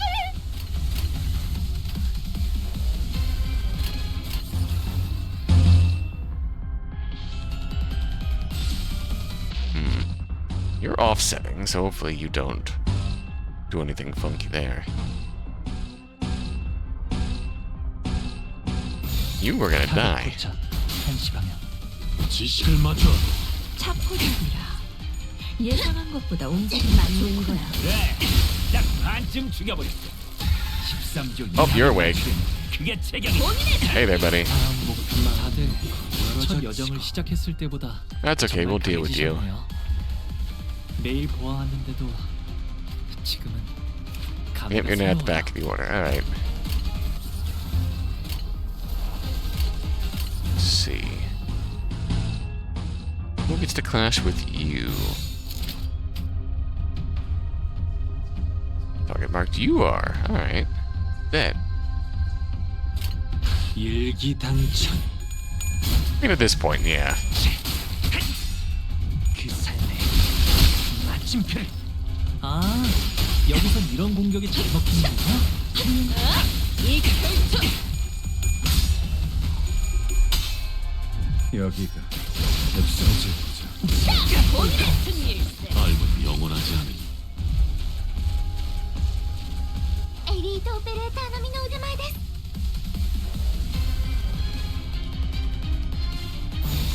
Let's see. And do we want that?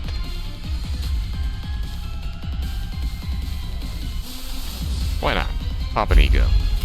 이 또한 지식이 되도록. What's the harm? Sunshower always rolls tails. 스며들 듯한 비 우산이 새진 않나 모르겠어.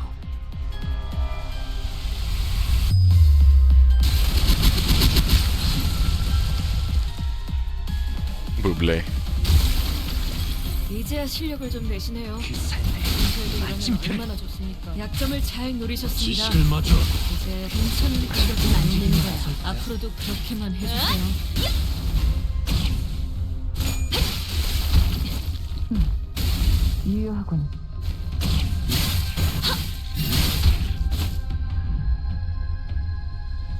방금 전에 위대한 일격을 기록하는 중이라네. 이따가 버스에서 회고해야 하지 않겠는가? Oh yeah, you were staggered. Let's just kill. 위야. 막아내지 못하리. 이제 깨우치시게.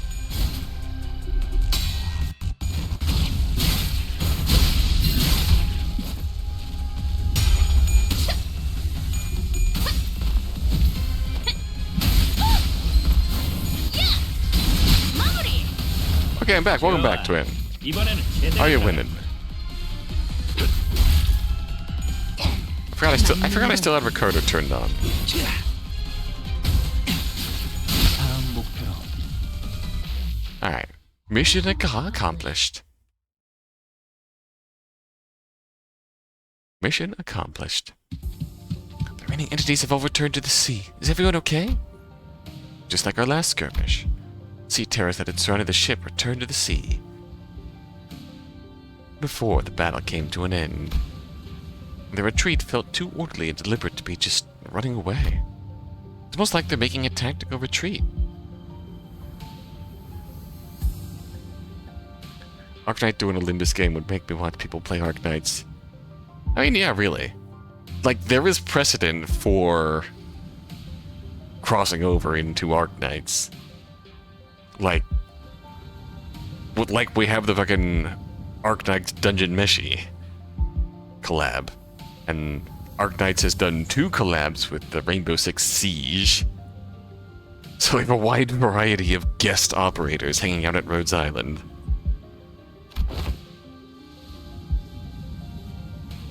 We're doing peachy, but what about the ship? Wow, was the ship okay? Minor damages to the hull. But nothing that will impede the ship's operational capabilities. Phew. I mean, we can only hope that it brings in enough revenue on the Project Moon side that Hypergriff looks at it and goes, "Whew, okay, all right, we'll do it." So, I noticed during the battle, I might be wrong, of course, but I noticed how about the end of the battle, those monsters were starting to go after the manager. They're learning. You're probably right, actually. I noticed too. At some point during the battle, those monsters realized it's the manager who's commanding the rest of us. I sensed the very same. The movements were fluid and adaptive, as though they were learning our behavior. Like you could pull off an Arknights side collab. If this is not technically canon, you could pull off an Arknights side collab where you have like mirror world counterparts. Mirror world counterparts of Limbus folks in Arctarian races. Why does the Church of the Deep worship monsters like them? Not any much of a question in it. They're just all gone mental.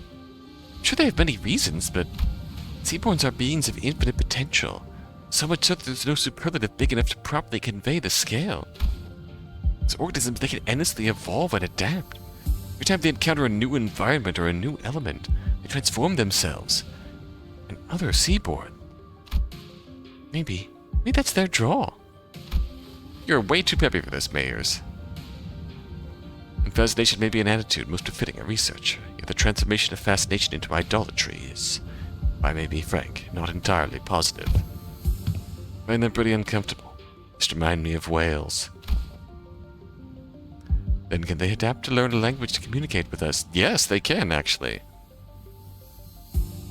See the Stultifer Navis event, where literally the boss of the event adapts from an unauthorized fucking thing into a, like, majestic sea creature who can talk to us. Oh, what? According to everything we heard, I think they sound really smart. Mayor's eyes went round at Hong Lu's suggestion. She brought her hands to her mouth, surprised. It sure was something. I heard that there was a seaborn who could talk. Non-humans speak the language of humans. Regardless of its testament to their intelligence, I cannot only think of two possibilities as to why they would. One, to communicate with humans. The other, to deceive humans. More often than not, it's the latter. What about distortions? Some of them already know how to speak. Thinking of nothing there. Hello? Hello? Distortions are phenomena in which humans transform into monstrous forms, first observed at the White Knights and Dark Days incident. Therefore, that example is irrelevant to Otis's supposition. White Knights and Dark Days? He whispered quietly. As we were standing rather close to her, we all caught on, with a hint of joy in her voice. A pillar of light in the city, did it really? How have you come across this knowledge, Miss Mayers? Oh, that's... Ain't it obvious? We got the culprit right here. A storyteller lass who's been gabbing on with no end. Yeah, she's been talking non-stop all morning about all kinds of stories, hasn't she? Oh? Yet I've not gotten that far. You again. Do not get so lost in your own stories that you blabbed all about our company's secrets, have you? Nay, I simply would not. As Don Quixote was subject to yet another round of scolding, Amia stared out to the sea, worrying that the sea terrors might start crawling to the surface once again before turning toward us. I wonder which of the two the seaborns are, deceiving or communicating. The sense of self is really, really faint, so I don't think they'd be in either category. I think it's possible that they learned the human language out of instinct, that the power of speech might help them survive. It appears that you, Miss Mayers, are quite the expert on the subject of seaborns. Your knowledge of them goes far beyond what fear for one's survival may yield, thereby suggesting a different means of acquisition. Do you, by chance, worship the seaborn? Ooh, I don't worship seaborns. Seaborns don't have any hopes or wishes, just desire for survival. Miss Mayers, does that mean seaborns are somehow able to hope? Maybe so. Is that so? The repairs are complete. Well, that was easy. As we were conversing, Faust descended from the ship with a neatly organized set of tools borrowed from the village. Repairs completed. I'm guessing repairs are done? Yeah. The ship is ready to set sail. Did you have a departure date, time and date in mind? I prefer if we could depart as soon as possible. I don't have a set time or anything, but I think we should be able to set sail this late afternoon at the earliest. That soon? As you've seen, we don't have a lot to bring with us. By the way, how far out to sea do you guys need to go? Need to find this dimensional door of sorts. You can see the dimensional door's light for the beach at night. It was faint, but given how the light's strong enough to break through the sea fog, we should be able to determine its location somewhere around the coastal waters. So we can go back tonight? First order of business is to relay this news to the villagers. Yeah, back to the village for now. When are we going to run into Kaltzit and the doctor? 마침내 굴레 하나를 끊었어. 두려움 없이 나아갈 Thank 수 you, 있는 Umi-san. 아씨가 그리던 홍원이 오? 한 걸음 더 가까워진 것이요. Inquisitor. 그러니 언젠가 재회할 날 꼭 내게도 은자를 풀어주시오. 내 그것만을 바라고. Isang, shut up. Something going on in the village. Yeah, I hear it too. I'm hearing people shouting and hollering.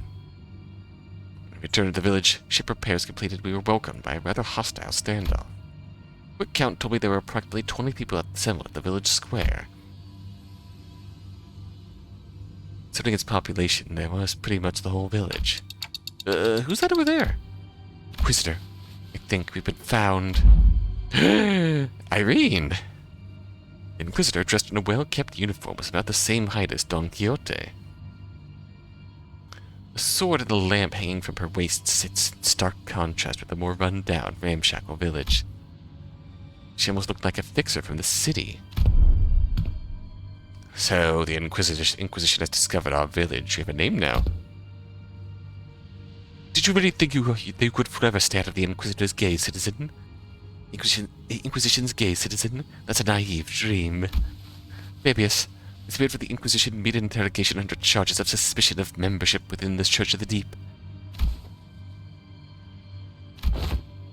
Last known location, Salt Flat. The other Inquisitors have informed me that you have been identified next to pirates and its fringes. From a criminal to an outlaw, a dramatic evolution of your career. But it ends here, now. Every citizen here, including you, will be accompanying me to the Inquisition.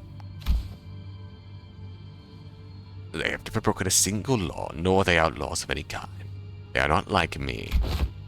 They have disregarded the Inquisition's authority, invaded the gates of Iberia, and found this sodden coast to lurk in. Tell me I'm not supposed to find that suspicious. What are you talking about? You just start arresting people left and right with a tenuous suspicion like that? You shouldn't. You only wish to live a quiet life, ma'am. Is that so? Then you might find yourself returning to this village one day, as long as you're telling the truth. Which is not an option for you, Fabius. Mares, was Chief really a pirate? Well, yeah, but as far as I know, he's been out of the game for a while. And even when he ran the pirates, all they did was share Finby's jerky to the villages. Or carry Igerians between them. Even if you're telling the truth, Mares, I doubt the Inquisition will be lenient. Well, what now? I have but one question to ask. That Inquisitor, is she following the proper legal procedures? I don't know much about the laws of Iberia, but Dr. Kaltzit told us that the words of Inquisitors were pretty much the law here. It is likely that she is following the proper legal procedures. Procedures are precisely what the villagers have fled from, after all. Then it is decided. Otis quietly dragged her to the side and whispered outside Mayor's earshot. Sinners who were right next to me seemed to have picked it up, though. Executive Manager, best immediately return to the ship, take command of it, sail out on our own. It's unwise to involve ourselves in this conflict. What? Are you seriously suggesting that we just let him arrest the villagers? Did you hear what the Inquisitor said? Seems quite cut and dry to me. This is just standard procedure with no local laws broken. We are in no place to involve ourselves. Best hope is to take the ship before they impound that, too. We can't do that! Even if it is standard procedure. Even if they're working within the law, it's not... You stayed up to hear Mayor's story too, didn't you? You know, the N-Corp Inquisitors were working within the law too. When they came for the village, that was standard procedure too. If anyone had stepped in then. I know what you went through, but I'd still rather not take a risk in an unfamiliar environment like this. I'll try my best to figure out how to sail that ship. If I cannot, then I have faith in Ishmael to quickly learn its controls. Can't say you're wrong, but I don't know. Neither you or I know anything about the ocean currents here, Otis. We can get the ship going, but I can't guarantee that we'll reach the dimensional door without any trouble. We are within earshot, telling mayors that we're about to bail and steal their ship. Do you know anything about the sea currents in this region? Not much, but I know the coastal sea somewhat. And you can't fight the Inquisitors directly here in Iberia.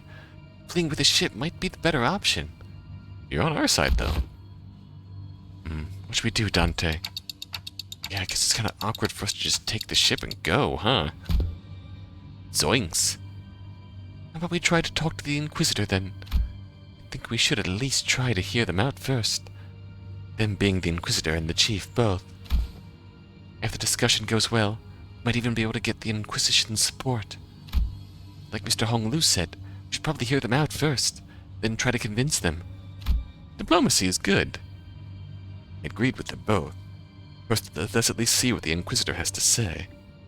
This is where it would be a good time to get the Doctor back. The Doctor and Calcid are remarkably good with diplomacy in terms of Terran shenanigans. Rabbit's right, she says.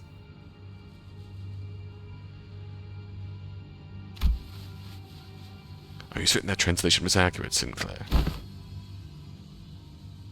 Right. There's no way that Ryosha would choose anything other than violence, right? Idiots. It's because the other options are pointless. Inquisitors seen us. We're already under suspicion. She will doubtlessly try to stop us if we flee now. So talk first, lower her guard, then attack. Then SYNC? Pretty sure that's not what Amia meant. Well, if she's already on to us, then we shouldn't give her any excuse to attack us by running away. I was wondering what you were doing there, lurking in the background. A clock-shaped head? Made for the Colombian Union? They're wearing a clock for a head due to reasons, but they have nothing to do with the Colombian Union. What's the Colombian Union? TikTok. What? What language are they speaking? Regardless of whether you're from Colombia or not, you're clearly not from Iberia, let alone this village.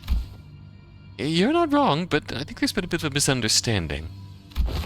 I'm quite certain that you don't know enough about these villagers to stand between them and an Inquisitor. How long have you been staying here? 2 days? 2 days? You don't just tell her that. 2 days? Alright, enough of this shit, me. Get out of my way, outsider. The attempt appears to have been made on quite the unstable ground. Please lend us your ear for a minute, Inquisitor. I'm Ami, a leader of Rhodes Island. Yes, I'm aware of Iberia's closed border situation. I felt hope swelling within me as Amia began with confidence, unlike Sinclair. Alas, it was short-lived. Thanks to the Inquisitor's quick retort, I couldn't help but place my palm against my forehead at that exchange that followed. Oh, so not only are we dealing with outsiders of dubious origin, we have a legal entry as well. We had to because the issue demands us urgency and... I've been briefed. Brazenly crossed the border, did you? I don't know how urgent that issue could be, but I doubt it's anything more significant than the situation at hand for Iberia and its Inquisition. My Inquisitor is handling the Rhodes Island issue. Stay put and await the consequences while he and that chatty med doctor of yours talk it out. Do know that your treatment may depend on her negotiation skills. And she's got skills. As for the village chief, I understand that you have the right to arrest him. as he's a fugitive who has fled in the middle of an interrogation, has been sailing with the pirates. However, it is an inhumane treatment to arrest the villagers as well. Inhumane? Its decision is well within the rights bestowed upon the Inquisition. They've lived for years right next to that highly suspicious Aegir. The Inquisition must investigate the rest of them as well to verify whether they have committed any acts of treason against our laws. This isn't going anywhere, is it? Listen, they've been surviving for years upon years by the coast without the protection of the Inquisition. That simply cannot make sense. Boy, I think I've heard enough from you. Isn't it funny how you're blaming them for what's essentially a failure of your responsibilities? Now you roll up in here only to go they shouldn't be alive or arrest them all. What, are you saying these people should all be dead or something? I am. There's no other way to cut it. People simply shouldn't be able to survive at a place like this. Not for this long. The Inquisitor's reply only seemed to fan Heathcliff's wrath as he lifted his bat and began striding forward. Sit. As if you ever so much as touched the tip of a single villager's hair. Please calm yourself, Heathcliff. But Hong Lu stepped in between them. Get your bloody hands off me! I've had enough of her! Continuing to threaten her will cause something irrevocably bad to happen. I believe you know that yourself, Heathcliff. What do you suggest then? We're clearly not making any progress by trying to talk this out. Excuse me, Miss Inquisitor. What do you mean that people shouldn't be able to survive in a place like this? Literally. And by some miracle that they actually do survive, they should at least be suffering from endless hunger, struggling to their wits' end at the inevitability of the calamity.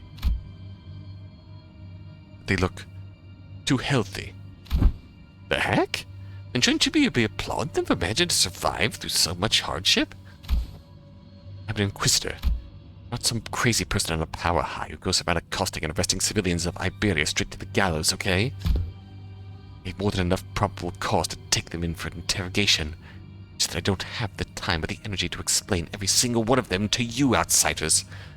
I promise them a fair judgment, whatever way that may be, after a proper investigation. So stop it with the obstruction of justice.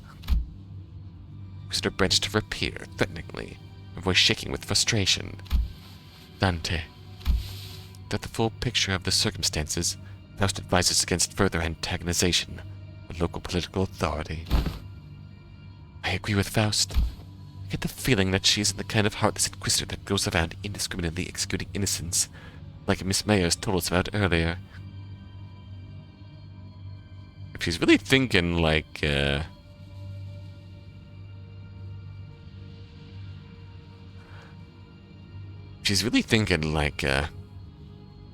you shouldn't be alive. It's more along the lines of, how did you get enough food to survive?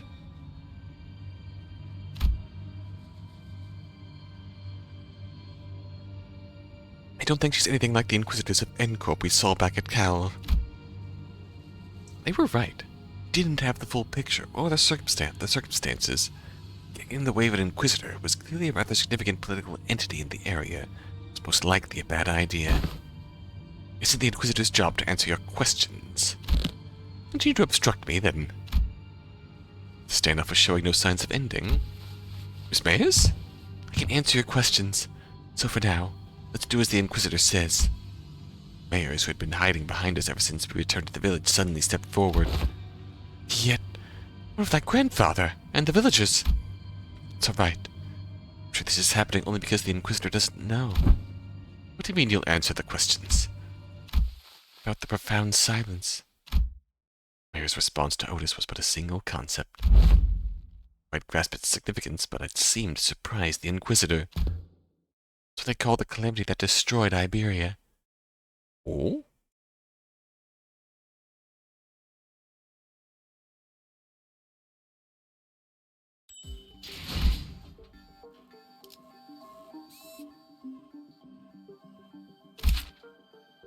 Oh, hello.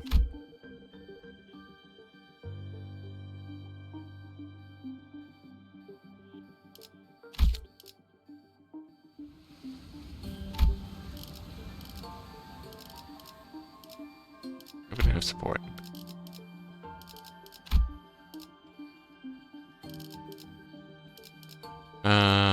Fire Fist.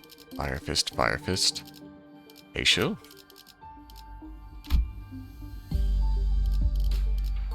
Sure, get in. Or 8.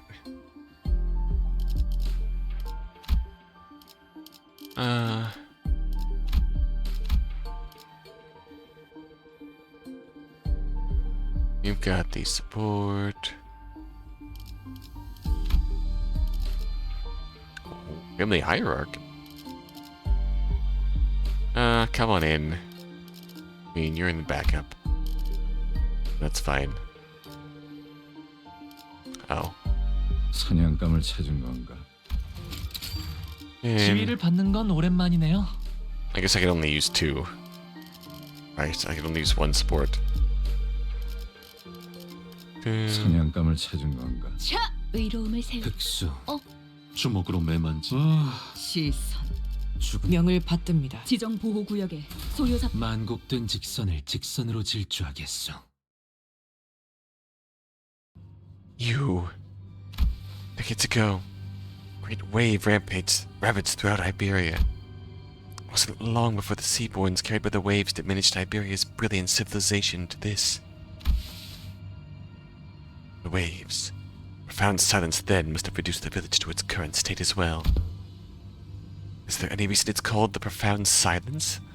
Doesn't seem to be the most appropriate moniker for a calamity like that. Because the sea went dead silent before the waves came. Silence then claimed ships out at the sea. The cities of Iberia, then the Iberians. No one could say a word in the face of the inevitable calamity. What? Just what are you? No average Iberian citizen should be privy to any of the information you're sharing. The Church of the Deep is really capitalizing on the pandemonium that followed the profound silence.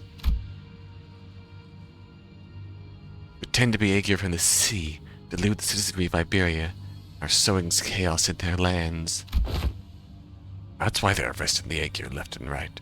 See the thought process, but so it's understandable why the Inquisitor would want to arrest us. Dante. Some good. Sharing that seems to have been some kind of a taboo-like thing for the Inquisition. Inquisitor wordlessly stared at Mayers. Her eyes were filled with traces of anger and confusion, but I was afraid. There was fear in the face of a threat. The fear of the terrified, no. Fear of someone who's suddenly confronted with something they must destroy. The High Inquisitor once told me that should I come across an Aegir who knows too much, there's a sliver of a chance they may be of assistance to Iberia. Cease! Without threatening, lead us in with thy brandishing thy firearm.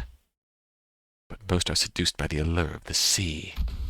Thus they are, without little doubt, our foes. I got a bad feeling about this. Out of my way, outsider. Final warning. Run! Quick the uptake as always, Rhodia slung Mayers over her shoulder and ran past the villagers. Uh-oh. While the sinners scattered in all directions to distract the Inquisitor. Oh boy. Inquisitor draws her firearm. And in the midst of all the action, Don Quixote rushed toward the Inquisitor without a moment's hesitation. Don Quixote! Thou shalt go no further.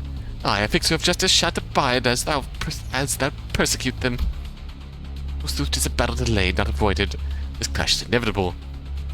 Now we find out why guns are so limited in the city. At a moment of crisis, seconds before this could irrevocably make us a new enemy. Monster. Oh! Hi, Cal. A large obsidian crystallization in the shape of a monster burst forth between the two of them. Who's it this time? That's enough beating this bickering. There's our girl, Dr. Kaltzit. Do you know her? Yes, she's Dr. Kaltzit, Rhodes Island Medical Department's. Ah, Dr. Kaltzit, behind you! Good.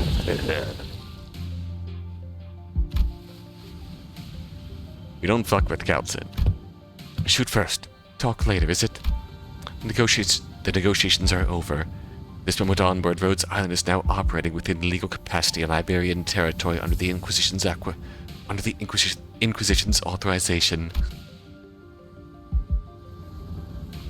Yeah. Dr. Kaltzit gets a guest invite to the Faust Discord.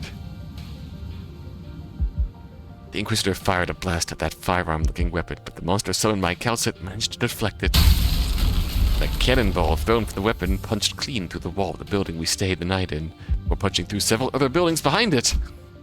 That was enough to instantly freeze the sinners and the villagers on the spot.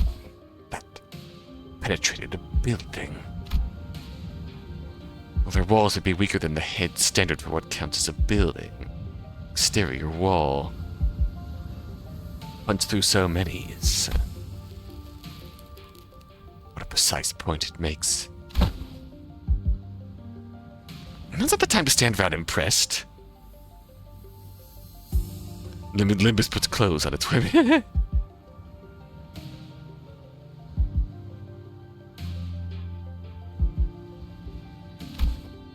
It's a violation of a taboo to have that much penetrative power in a firearm. Not in the city. Don't lose your head over this. Taboos don't apply here. My head knows that to be true, yet my heart finds it difficult to be still. We talk about Faust sharing information in the Faust Discord. The best way I can describe Calcit in comparison to the Faust Discord is that Calcit has been solo editing the Terran Wikipedia for years. She is significantly older than she seems. She's been around for a long time.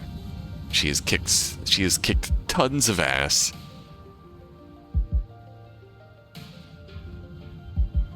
Like, she's been a spy, she's been a butler, she's been a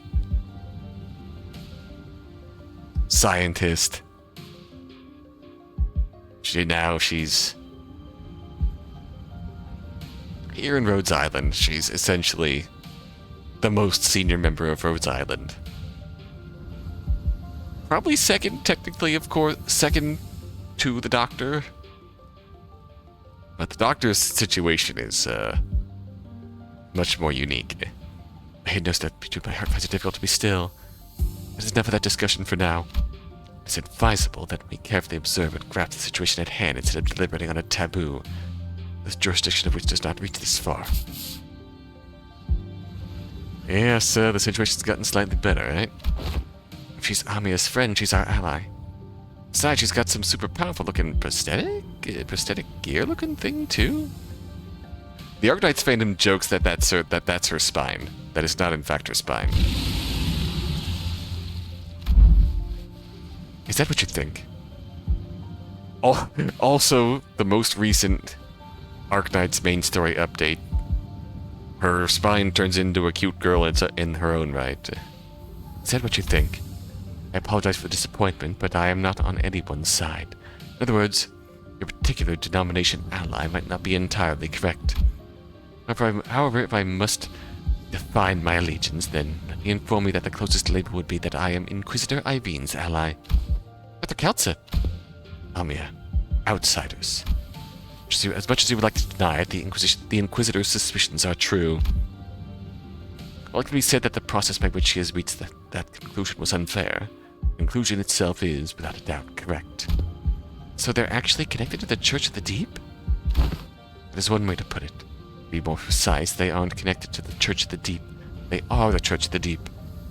Perhaps the village itself is a dilapidated church of their congregation. Our village a church? Just look at our buildings. Where would we even congregate? Your thoughts, Faust? There are not many resources by which we may analyze a decision. However, the fact that Amiya's colleague has made the same argument as the Inquisitor brings the accused's defense into question. Yet I can hardly believe that young Mayers is lying to us. Hold on. Been chatting plenty with that Inquisition or whatever. How do we know you weren't aligned with them the whole time? I see. You really are all entirely in the dark. Expected outcome, given that all of you may be from a place far beyond the dimensional door. As fortune should have it, there is no need for you to know it anyway. Truth is truth unchanging, without the acceptance from an errant group of outsiders. Besides, soon... I'm sorry, it seems we've marred you in this trouble. Say no such thing. You should not abide by As one such injustice is perpetuated before our eyes. The village has already been identified by the Inquisition. The Inquisition has even brought an ally. It seems quite unlikely that words shall resolve this conflict. But we promise you, we will take responsibility for what is done. Benefited far too much from your warmth and kindness not to do so. Oh, the village chief with a benevolent look pulls a dagger from his cloth. I immediately knew what Calcit was about to say. Oh boy! Take responsibility? You don't have to go that far. Ugh. Blimey! We are now departing for the sea. Yet as we cannot bring ourselves to leave you here, we must ask you to join us for this journey. Become our blood kin. What are you doing? Stop! The unanticipated, or perhaps more simply in denial of this rising dread, ambush did not end there. Damn it, the Inquisitor was right. Villagers suddenly began shanking the sinners with weapons. They had concealed in their clothes, seeing that they were coming for me as well. Ah! Ambia, on your left!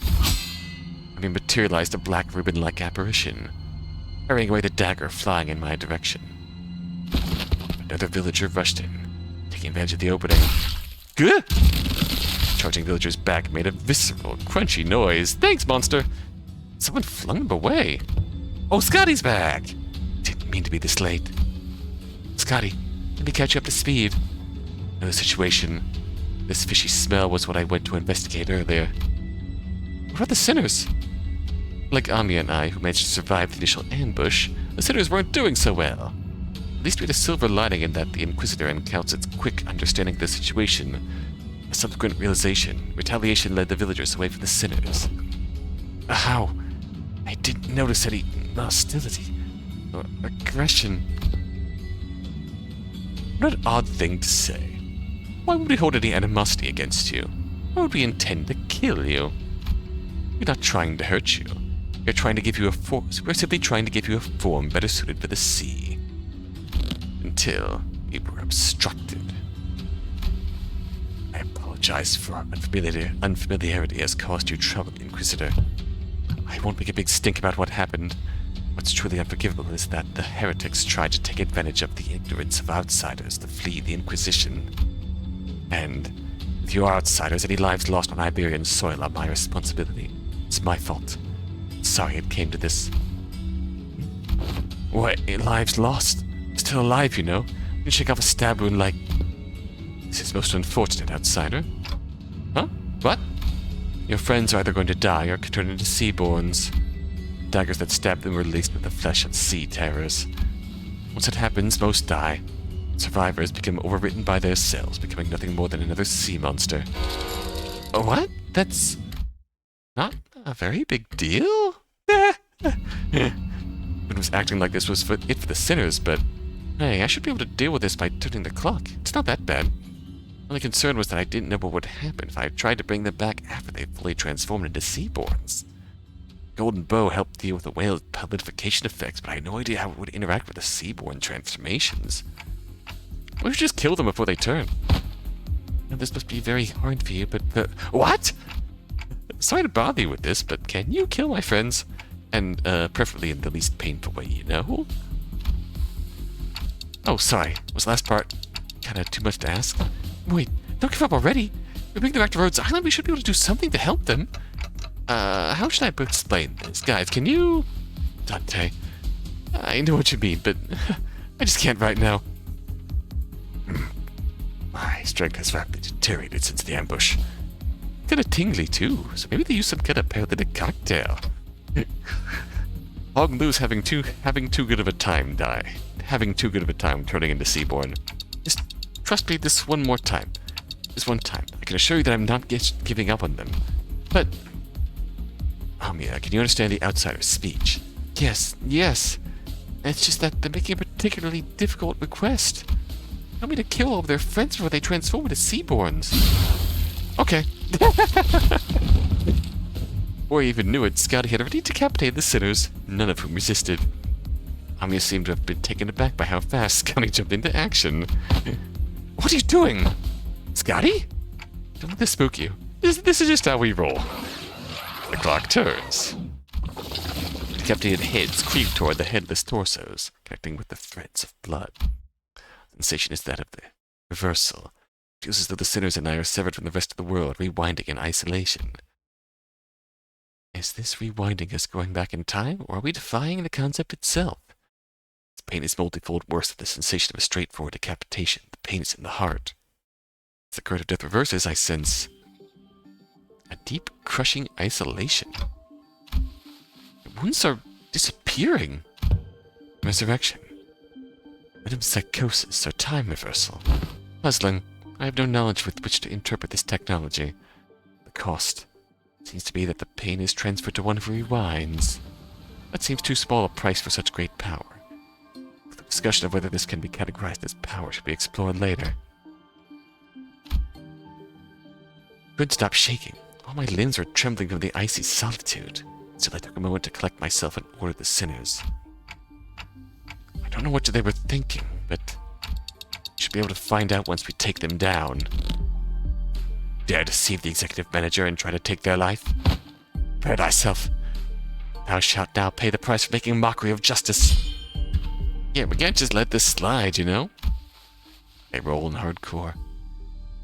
How unfortunate. I had high hopes that all of you would become flying bloodkins.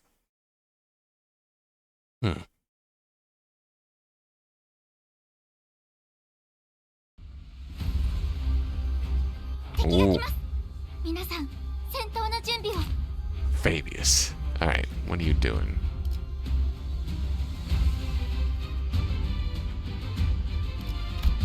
Oh, I like this. And 5C terror simulation. The Allied Center has 5 stacks of sea terror assimilation and escapes. Does this force a retreat? Interesting. So you do paralyzed and sinking. Paralyzed and sinking. Wound damage equal to nervous impairment. Do you actually inflict nervous impairment?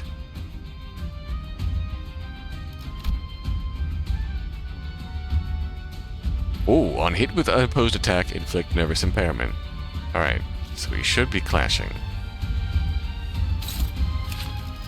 Do you have any passes I need to worry about?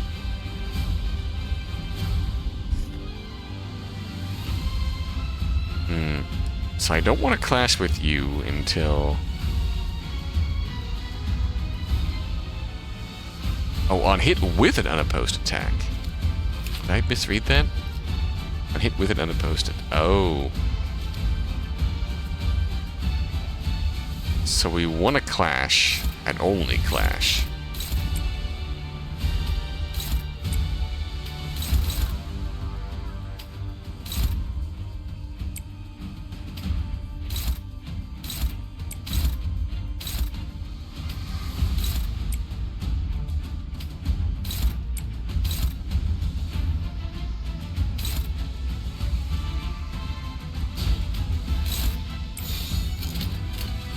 타겟 포착 1시 반.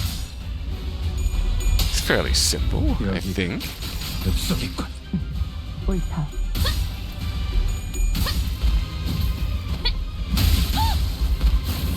Bonk. 마무리. 効果的な攻撃でした。 그 삶의 마침표를. 다들 첫 여정을 시작했을 no. 때보다 Faust, what the fuck? 강해지셨네요. 매일 보아하는데도 지금은 감회가 새로워요. Faust, wake up, you fucked up. What? Oh, no. Alright. Understandable. Have a good day. 그만둘 생각이 없어 보이네요. 저분이 포기하지 않는 건 악에 바친 고집 때문일까요? Alright. 아니면 차마 내려놓을 수 없는 Faust went to heavy 자신만의 이유 sea. 때문일까요? Yeah.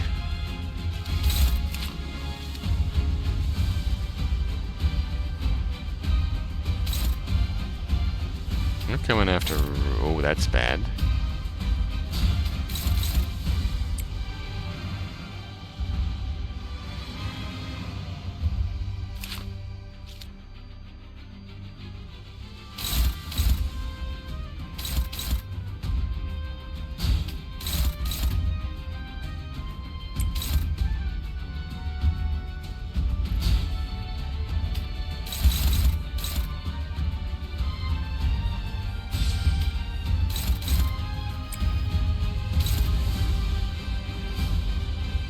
we need to hit you.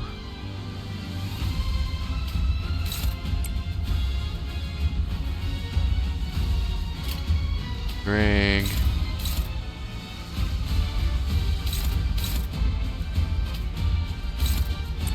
Yeah, Dawn, go to work.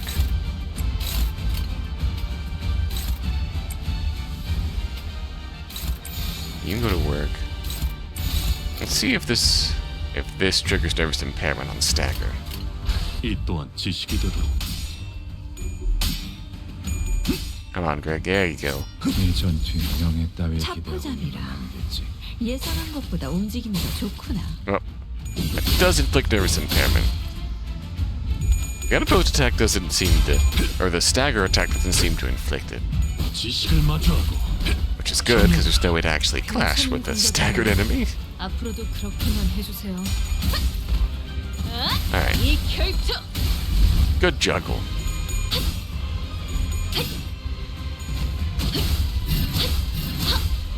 Yeah, you're gonna hit with sinking for that, that's fine. We can tank it. 이제야 실력을 좀 내시네요. 평소에도 이러면 얼마나 좋습니까?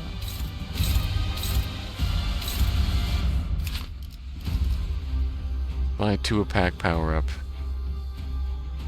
The fastest speed, okay. That's gonna be concerning to deal with, but...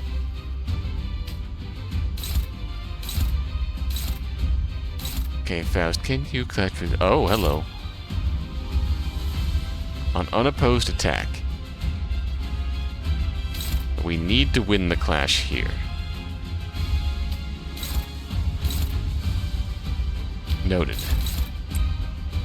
Don't fumble the bag, Faust.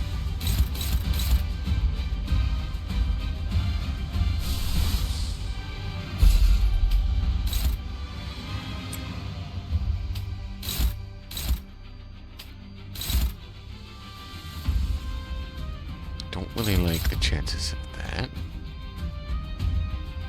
You don't have any sinking on you.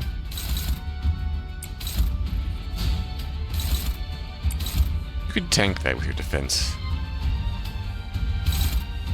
pretty easily, I think.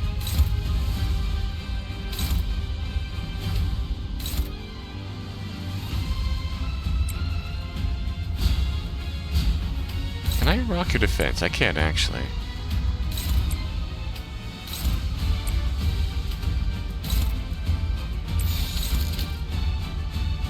Actually, you swap targets.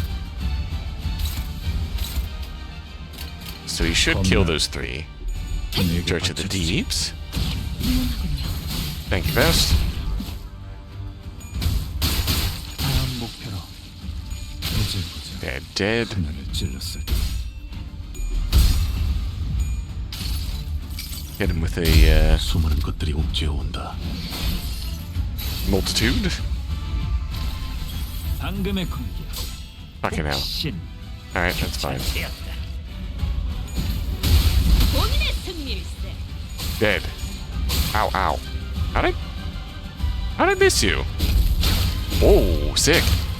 모든 것에 견뎠어. 지긋지긋한 전투가 드디어 하나 끝났네요.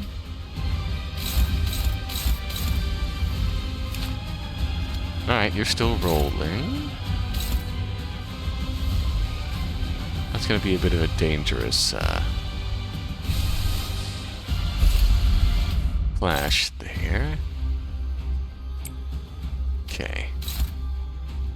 Can hit you just fine there.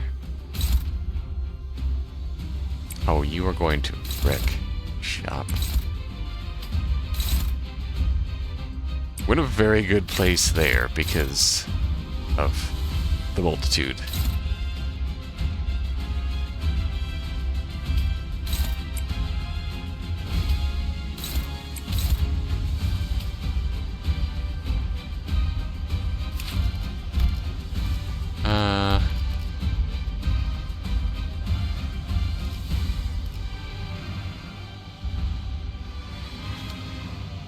How are we doing on nervous impairment?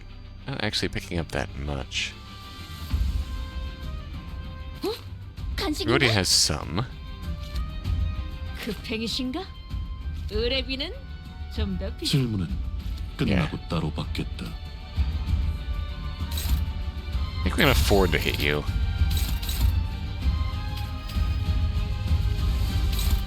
No, who's clashing with you?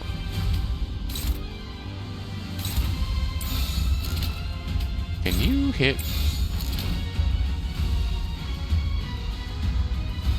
I mean, we can hope that Faust's just gonna kill him. 일기당천.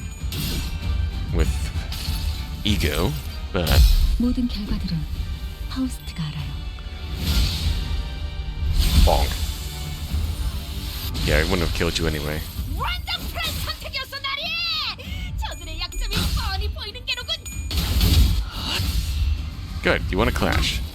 하나 넘고 둘 넘고. You're gonna get the shield down, so you don't pick up any extra sinking. Good. You nearly fumbled that bag, Rhodia. 깨달았나? 감동적이지 않을 수 없네. 해결사 영웅기에 이런 구절이 있었지. 어디 보자. That was a big dodge, Honglu. 자, 동료들이여, 자세를 갖추고 저들을 오. 맞이하세. 우리를 가로막는 저 시련을 해치우고 끝나지 않는 Oh boy. 모험을 Oh 향하여. boy. Bro is about to pop off.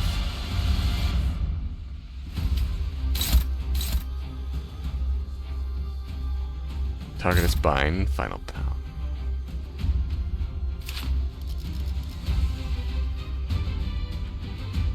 Okay.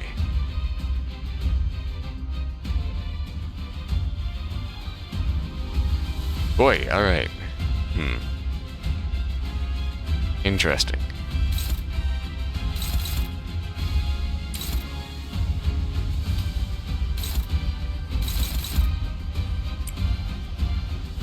Fortunately, I think you can tank it.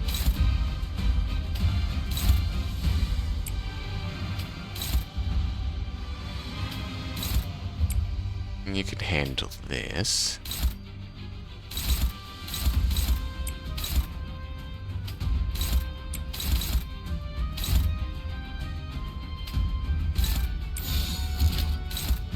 Shouldn't be going to town like this, but 이 또한 지식이 되도록.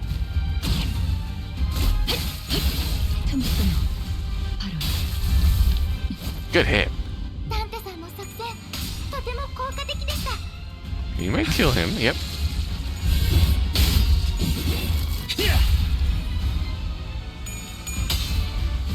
Can you get the stagger? No, you can't. It's fine, you'll get hit. 지식을 마주하고 겸용하라. Oh yeah. Oh yeah. Oh yeah, you're fucked. Based poise Hongler. 기쁨이란 건 이런 사소한 일에도 슬며시 따라오나 봐요. 모두가 노력한 덕분에 업무가 일찍 끝날 것 같은 It's GG's. 그런 말이에요.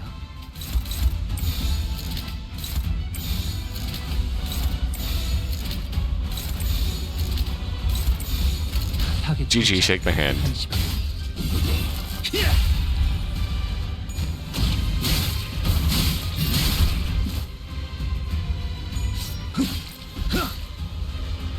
Okay, we might not kill you because I spread myself out too much, but no, we were gonna kill you. 무지에서 도피하지 말라. 다음 목표로 GG, shake my hand. Mission accomplished.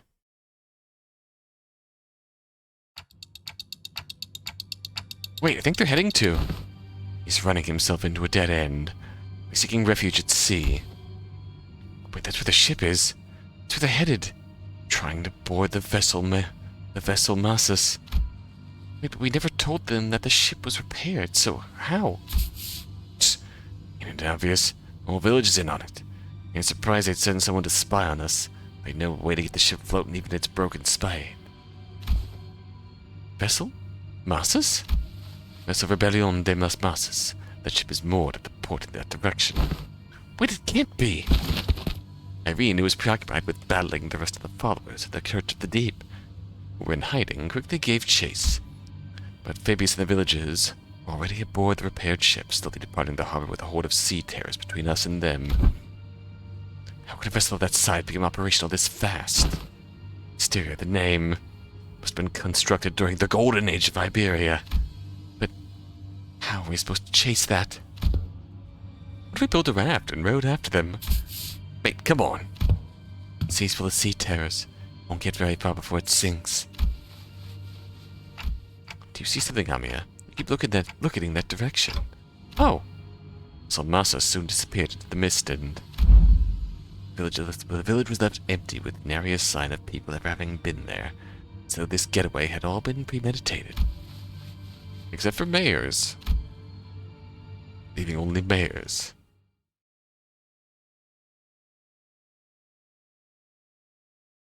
So we got Cal and Scotty back. 저희랩이란 보호수당에서 사용한 탄환값을 빼면 오늘은 제사비로 손해를 메울 필요가 없네요. Three-way agreement.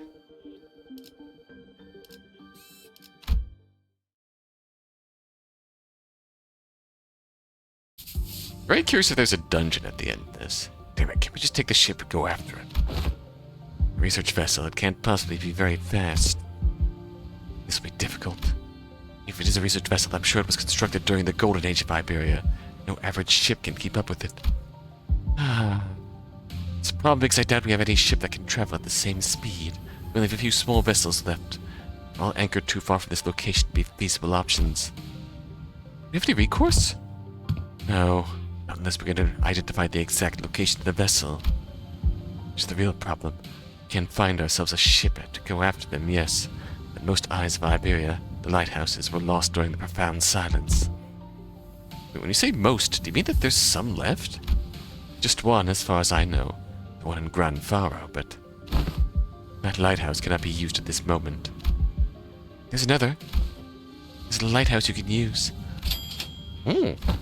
Really? Are you really going to give one of the villagers the benefit of the doubt?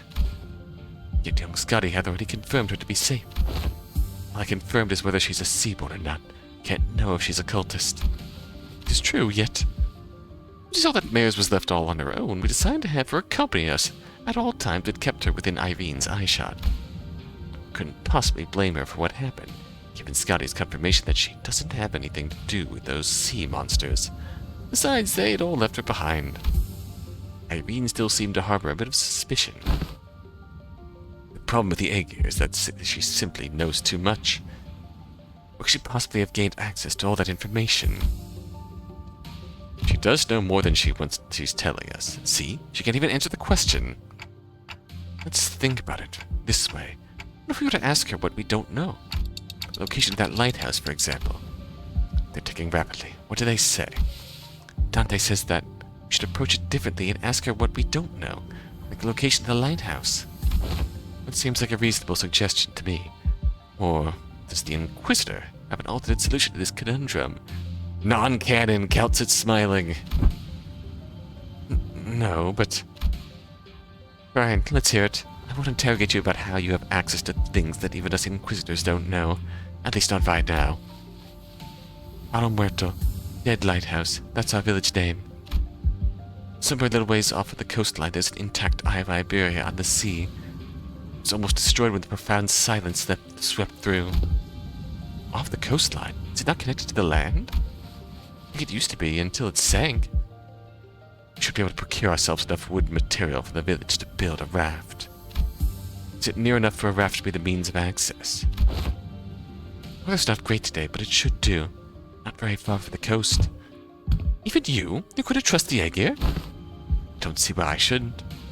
I understand that Iberian mistrust of the Aegir is quite profound, yet such sentiment is hollow to the rest of us. Prisoner Irene, what did you feel when you saw the Rhodes Island operator? Talking about the goddess, nothing in particular, other than the slight annoyance when she accused me of being inhumane. So you don't harbor any hostility nor disgust. Not that you would have felt any sense of sympathy or empathy either. I thought... I have no history of feelings for or against the Aegir. Such must be the same for all the outsiders. What's she on about? If I remember from the third Iberian event, Kaltset actually has a history with one of the rulers of the city of Aegir. Or one of the, at least the Aegir city that they visit in the third event, Path of Life. She's conveying that it matters to regards of mayors, our opinions are more objective than Irene's. Finding the vessel Fabius commandeered will be a benefit to us all. Limbus Company will gain an opportunity to return to the city via the dimensional door, while Rhodes Island will have the chance to study it at a closer proximity. The Inquisition will gain possession of the vessel, in which the technology from the Iberian Golden Age is contained. What? Would you just hand that over to the Inquisition? Why should we covet what was once Iberia's? While there certainly are aspects to that vessel that draw interest, I already have the state-of-the-art masterpiece known as Mephistopheles, my baby. As long as that can be guaranteed, I see no reason to refuse. Irene eventually agreed to put her trust in mayors. We are in luck, Executive Manager. It's quite fortunate that our interests aligned exactly with that of the first strangers we encountered in a strange land. Lucky is right. Imagine if we were back in the city. It would have taken them like 3, 4 free distortion hunts to come for us. For us to come to this agreement. Sorry about having to saddle you with this, Mayors. Please, lead us to the lighthouse. Okay, happily. So you said almost destroyed. How almost destroyed is it? I hear that the light faded from the lighthouse a long time ago. The shape still stands. At least it was when I saw it a few months ago. The lighthouse is in an inoperable state. We're going to need an expert technician to get it back in working order. The technology it's based on is completely divorced from the popular application of originium technology. But if there's anyone out there who can work it anymore, then you needn't worry about that. Here, we have an engineer and a researcher who are geniuses even among those in the city, so we should be able to manage most mechanical failures. The day is just revelation after revelation, huh? I can vouch for Limbus Company's skills. I can also work on the simpler tasks. A little thing or two helping out, Grams. Enough about the lighthouse or various tech stuff. Oh, well then, should we all hit the lighthouse together? No. I'll be leaving the group for a moment. Ami will accompany you instead. What? After all that, just going off on your own? Yes, to join the Doctor. It's imperative for the successful execution of this mission. Of course, that hinges on Ami and Scotty remaining behind here to assist the rest of you. Thus, I will leave it to the rest of you to take the Eye of Iberia, the lighthouse, back. Wait, what do you mean, take back the lighthouse? There's someone or something out there that's taken over the lighthouse called the Eye of Iberia? Likely supposition. Amia, what did the manager of Limbus Company say? They ask if the lighthouse has been taken over by something. Not a bad intuition. Yes, there's a high likelihood that the structure has already been overrun by sea terrors. I don't know about overrun, but I've encountered them a few times when we approached it too closely. Normally this is hardly enough personnel to attempt to raid a lighthouse, but answer me this. Are there any limitations to their revival?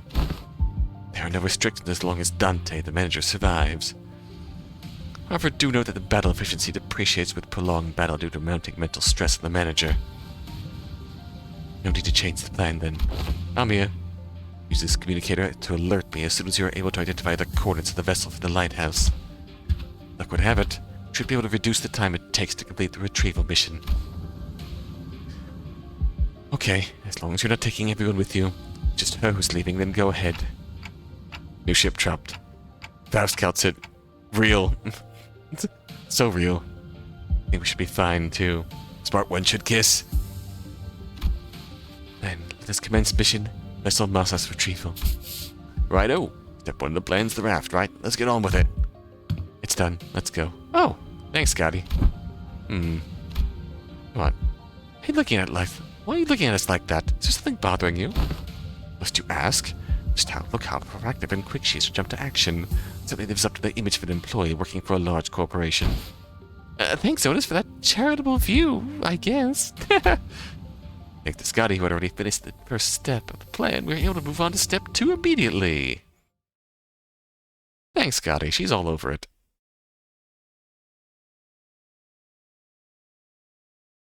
Scotty fits right into this gang. Operation Lights. Alright, let's pull in a support to get more boosty boosts. Someone already knows what's what. Yep. She good that way. Posty. Where are you, Ishmael? Call me Ishmael. Yeah, I'll do bowler.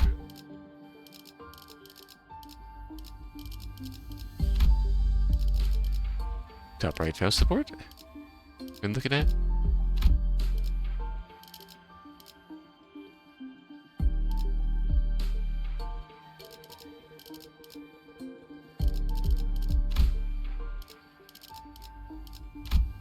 Oh, probably changed. I'm pretty sure it only lets me take one. You got it. Yeah, it only lets me take one support. Get back here, Molar Boatworks. 눈 멀지 않게 조심하도록. There we are. That's the Eye of Iberia. After a while of carefully sailing on Scotty's raft along the coastal cliffs, a gargantuan, shrouded lighthouse emerged from the thick mist. Eye of Iberia. Even in its dilapidated, ruined state. Touches that are once monumental and sensitive are apparent on the exterior construction of the lighthouse. So even call these lighthouses Guardians of Iberia. Retains the grandeur of this area as it was built during its golden age. You really know everything, don't you? It was as she said. But now these lighthouses are nothing but graveyards of countless inquisitors and soldiers of the penal battalion. The what? Yeah, they have prisoners conscripted into armies here. No one who's attempted to retrieve a lighthouse has ever survived the expedition. Can you please not say such scary stuff like that, Miss Irene? We are literally about to walk into one. Ah, don't you ever quit chirping. What are you, a foul beast? Stop yapping in my ear. Why is this one such a coward unlike the rest of you outsiders? I'm not a coward, I'm just voicing my... She did just say some pretty concerning stuff. How long do you think the repairs will take? Its exterior is rather heavily damaged. However, from what is visible from the outside, its interior is still quite intact. I say, it was a pretty major plot point of the Stole the Farah Navis event that they retrieved and relit one of the Eyes of Iberia. Ironically, for this exact purpose, to help find a Golden Age vessel lost at sea. With Miss Faust's expertise, it should not take very long. Yusung suggested with a smile, but Faust maintained her silence for the entire journey to the lighthouse. Then said something pretty concerning in response. Of course, my word remains unmarred even in such certainties. Birds are pretty wild. We're gonna have to stay behind and keep an eye on the raft. Can't just leave it out here unattended, but don't know if we can carry it either. I'll stay here and protect the ship. You sure you can handle this alone? I know you're strong, but maybe one or two more people should stay behind just in case. No, don't need them. She's good on her own. Sea terrors will swarm the Estlet if I go with you anyway. So this has nothing to do with you. So what she's trying to say is that she's worried about you not having enough people to take on the lighthouse when she can handle this area alone, which is why she's okay with staying behind alone. Huh. Thanks for explaining. Some people just can't help but opt through an extra hoop, I guess. I say, part of me wishes that we'd get like an assist playable Scotty, like we got assist magical girl during the last Walpurgisnacht. Well then, let's trust her. We'll be back, Scotty. Luckily we didn't run into any sea terrors on our way to the lighthouse gates. The problem was that the gates were bound shut by strange blue tissues. It's also very curious what form of Amia this is, too. Yeah, but then Scotty would just have all the kills. Yeah, fair. I'm also curious what form of Amiya this is, too, because at the start of the story, Amiya is a caster. Then she becomes a guardian, and she gets a cool black sword. And then, like, post-chapter 14, she becomes a medic, who still retains caster properties. Reminds me of that L Corp branch back in U Corp, though that one was white. Solidification, yeah. Oh, we're getting Nether Sea brand now. Don't think I can do anything to force it open myself, so guys, can you probably open this door? Oh, I move over. I'll pull for the right side. You grab the left, and I'll pull together at 1, 2, 3.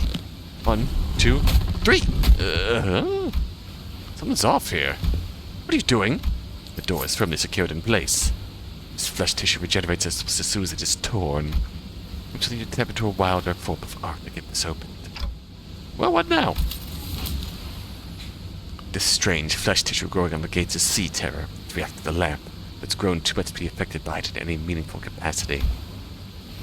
Scotty might be able to open this door with her incredible strength, but should I go fetch her? But I think she's already fighting off the sea terrors from sinking the raft. So we're all on our own. Maybe there's an identity card or ego I could use to get through this. Which one? Huh? As I was abandoning a familiar question, a faint and black glow came into view, then devoured my sight. It's no intuition or inspiration. It's different from those sudden flashes of realization.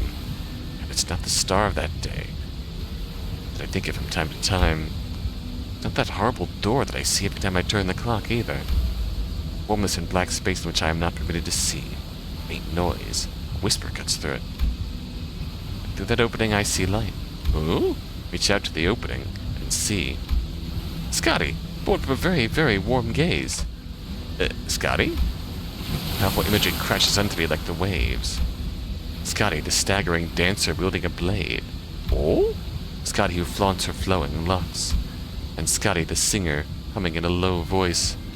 Oh, beyond the fringes of cognition, Scotty's existence has become engraved.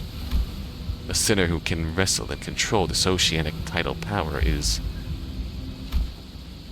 Dante, are you alright? I'm good. Don't think we'll need to send for Scotty. Huh? What? Hey, Ishmael. I've never used this ego before, but I need you to trust me and accept it. What? An ego? Oh, we just unlocked the Scotty ego? I nodded quietly. Well, it's not like we're ever going to have a practice run with those egos. Whatever it is, seems to me our manager's found a solution. Confusion is short-lived. Let's have a carefree laughter before stepping forward, boldly twirling a mace once. I mean, what's the worst that could happen? Get corroded? Oh, ha! Holy shit! 한눈 팔지 마세요. 내 말은 당신에게 파도는 반드시 밀려올 테니. Sick. Cracks of the lighthouse are growing. I think she destroyed the door instead of opening it. Sorry, didn't think it'd be this strong. Well, the door is open. What are you waiting for? No, I mean, what was that part where you... What, the part where I suddenly changed into a different outfit and equipped a different personality? Yes, that! That is... It is most fascinating that an ego could be drawn here in lieu of the mirror of Mephistopheles. I got connected to Amiya's subconscious mind. There was this strange, unfamiliar light. I saw Amiya's emotions attached to her memories and experiences. We just reached out to them. My subconscious mind? We saw Scotty in the red dress, the dancer. We saw Scotty the dancer, Scotty in the red dress. We somehow saw Scotty alter? Interesting. Just had this feeling that it would work. Sorry about peering in without asking first. I didn't see anything other than things about Scotty. I needed memories and emotions that could be used to understand the being that is Scotty. That's okay. I also have experience with getting power from others' memories and emotions to overcome difficult situations. Maybe that's how you were able to draw something from me as well, Dante? That is the most appropriate assumption, especially in a situation in which delving into its principles is impossible. What the fuck did I just watch? Liz Bears. So that's called ego? Verily, of course, Limbus Company's ego is quite distinguished from the other kind of ego which are bloom from within oneself. That is enough. No further information is to be divulged to outsiders. They must not with you young mayors and young Amiya learn of this. I agree with that fool this time. Inquisitor used an artillery projectile that penetrates the outer wall. Several of them, in fact. A building, and the head did not pursue her following that breach of taboo. It is clearly not the city. Ain't it better to let her talk her heart out than to hear her moan and whine about not being able to say anything? I am convinced. Do as you will, then. Okay, very good. Faust's reply sounded double sulking. Don Quixote immediately began to expound upon ego to Irene and Mayors anyway. Everyone was too busy to pay attention to her, as the wet slithering noise from a distance had put everyone on edge. Can we do that later? We've got some cleaning up to do. So there were more sea terrors past the door. The eight sea terrors from the sea are all converging around Scotty. Means our only roadblocks are sea terrors still lingering around the lighthouse. Let's go. Let's take this lighthouse back. The Golden Age will return again. 어떤 상황이 닥쳐도 포기하지 마세나. 오. 저들의 공격은 우리의 투지를 꿰뚫을 수 없을 테니. Got the hand of the saint here. Which means we're getting Nether Sea Brand? Encroaching? Oh, this is a focused battle too. I mean, it has to be since we have the hand of the saint here.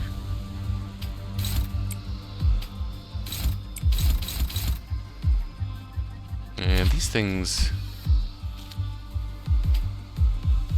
yeah, they won't really be too chuffed. 일기당천. You can just go ham. 이 전투에 명예 Leave 따위 the big crawler for later. 엄청나게 강한 일격을. Yeah, 본인의 승리. 그래, 딱 반쯤 I will hydrate in the meantime. 13조 2항에 맞추려면 그게 체격이지.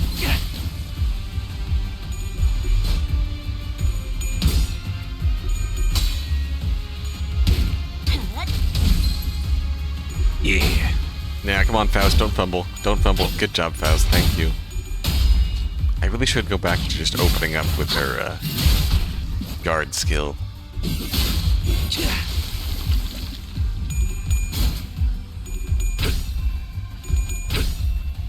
지식을 마주하고 겸양하라. 괜찮은 공격이네요. Poke. 앞으로도 그렇게만 해주세요.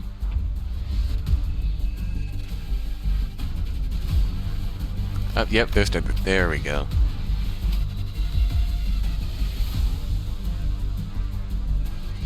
So Nether Sea Brand is now present, but not going ham quite yet.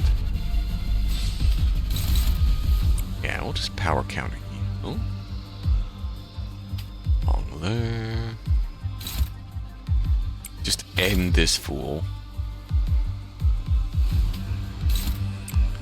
End him.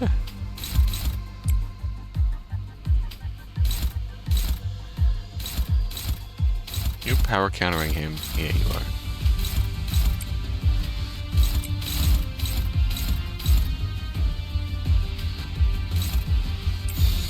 겁나를 Yes, kill. 동료에게 바쳐주지. 본인의 승리일세.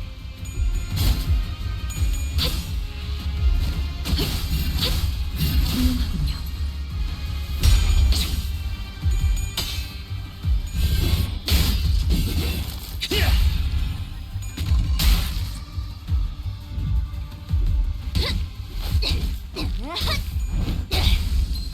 깨달았나? 敵に対して大きな打撃を与えました。 그 삶에 마침표를. 이제야 실력을 좀 내시네요. 평소에도 이러면 얼마나 좋습니까? 차포잡이라 예상한 것보다 움직임이 더 좋구나. Alright, we're rolling.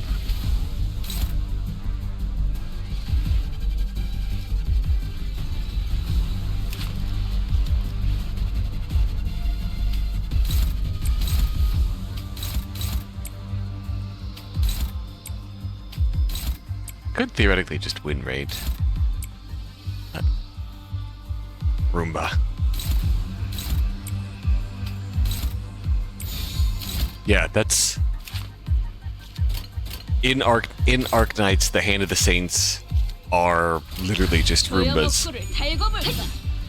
You deploy them on a map, you point them in a direction, and they literally go and like hoover up all of the Nether brand in that column. 効果的な攻撃でした。 다들 첫 여정을 시작했을 때보다 정말 강해지셨네요. And all those little whack it to clean it up. Yep. 맞는 거야. Believe me, I am familiar. 감회가 새로워요. Yep. I know how these things work. Don't worry. I know, clever. I know. 여기가 Yep. That is where I encountered them. 敵は深手を負っています。 Okay. Now we're at Nether brand level 1. 5, 5, 4, 3. You can bonk it.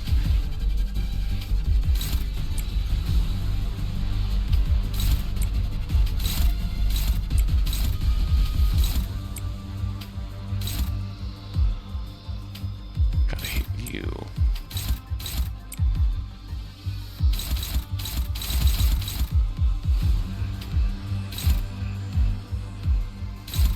You're targeting me.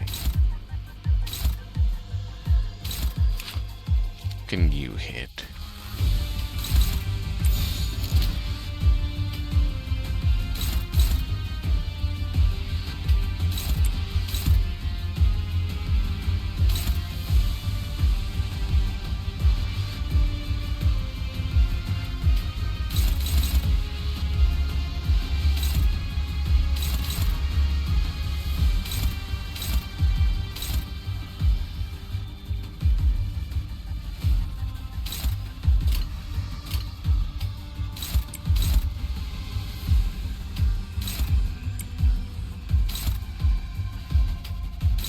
There we go. We worked ourselves out. 일기당천.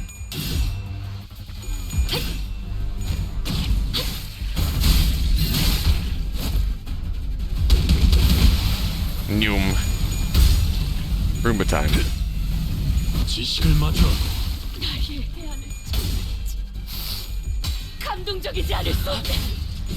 해결사는 왜 이런 열어졌지. 자, Bonk, bonk.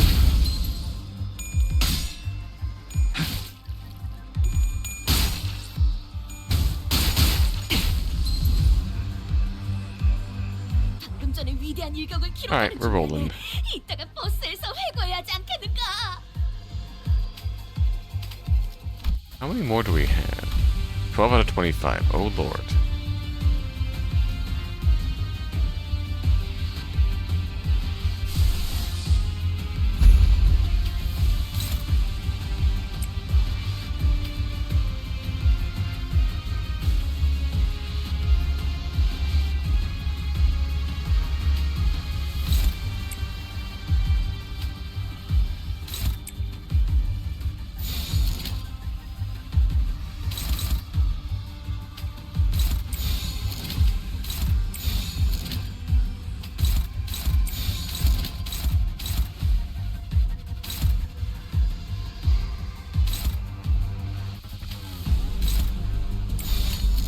타겟 포착 1시 방향.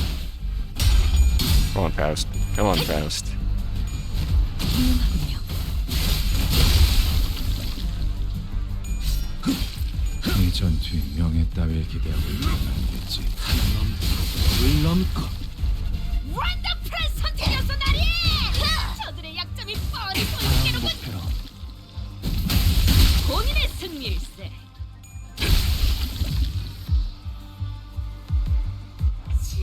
皆さんの状態に何か変化が。 Whoops. What do I need yet to? Need more blue.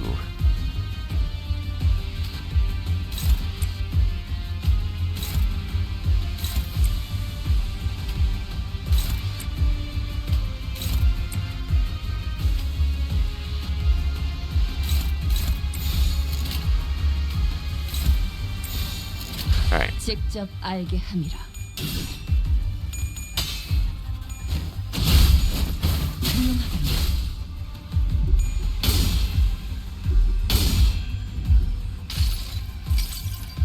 sun shower tales. Never fails.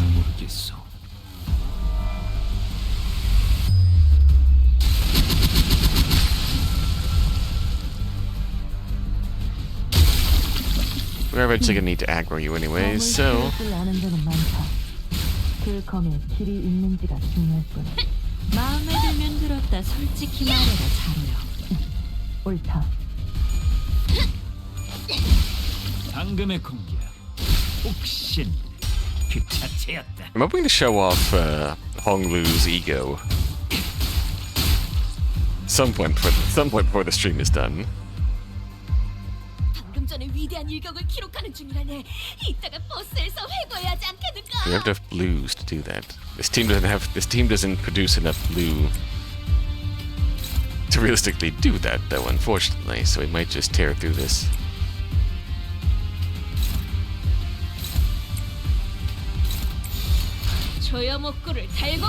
That's okay. Next time.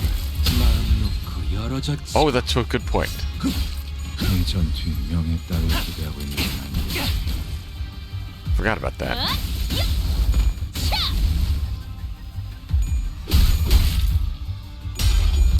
I don't know if we have enough though. Save. God, that was nearly a loss. Bonk.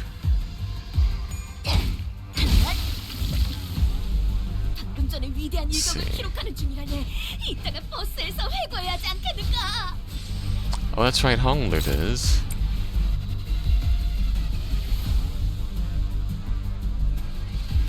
And now I didn't draw any others. That's alright, we won't see it yet.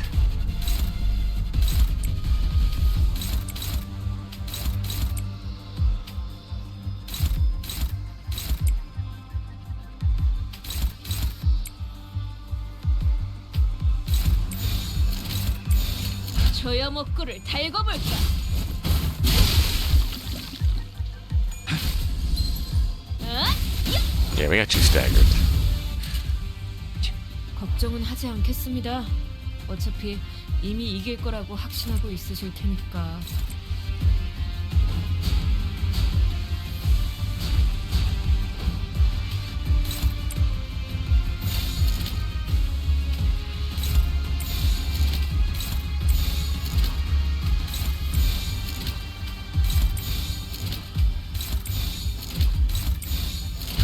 Crap, come on. Come on. Yeah, you might just die here.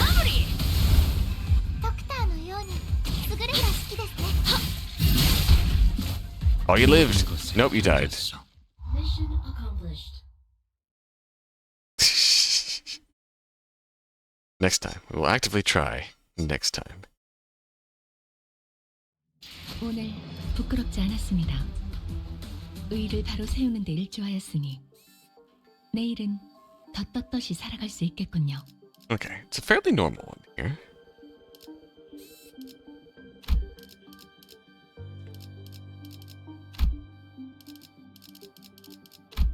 Get my boatworks. Let's see. Oh, that's actually a really helpful UI feature here. Golden Boatworks. So I need to put. I should put Ishmael in. I'm gonna take you out.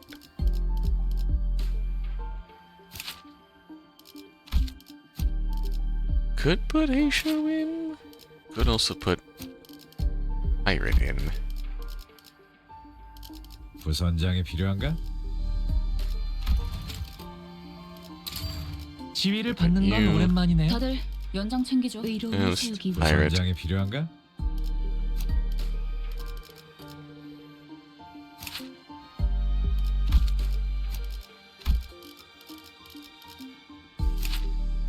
Let's see.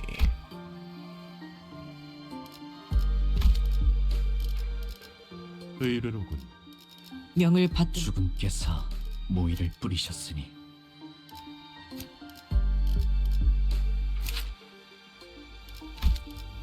Yeah, I don't want Rooster.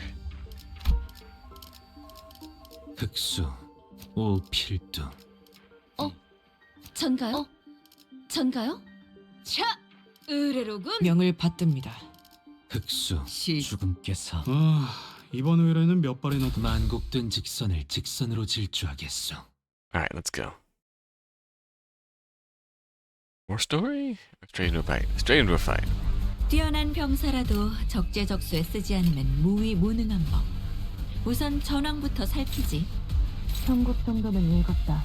Oh, we've got an AoE. 나머지는 칼을 휘두를 일 아닌가.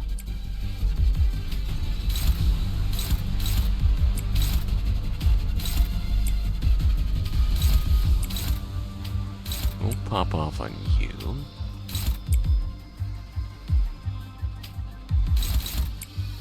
Yep. Another Sea Spewer. The ranged attacker in Arknights too.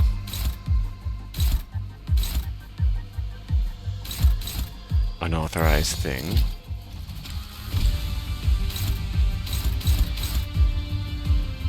긴장하셨나요? 그럴 땐 크게 심호흡을 하면 도움이 된답니다. Alright. 이제야 실력을 좀 내시네요. 평소에도 이러면 얼마나 좋습니까? Yeah, nope, Faust through. Faust through. Thanks, Faust. Thanks, Faust. Because I tried to throw out her skill first without... 다들 첫 여정을 시작했을 때보다 정말 That's 강해지신 my fault. I keep not opening 와, with her defensive skill, 본인의 승리. which is that way to actually play Hay 여기서 그런 shows. 공격이 잘 먹히는군요. Use their defensive skill to gain their boosts, and then go ham. Poke. 한 놈의 죽음으로 끝내긴 죄가 나. Alright, where'd this guy go? You were sitting here. 벌벌 떨고 있는 나머지 녀석들도 처형한다. Alright. Hit you like that.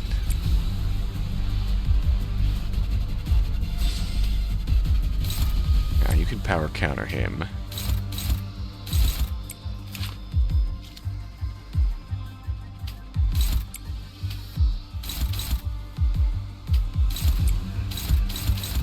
He needs to get hit yet.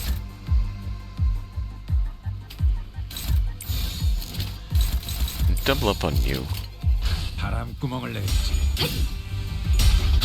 Do also need to be worried about that, but then again, 敵に対して大きな打撃を与えました。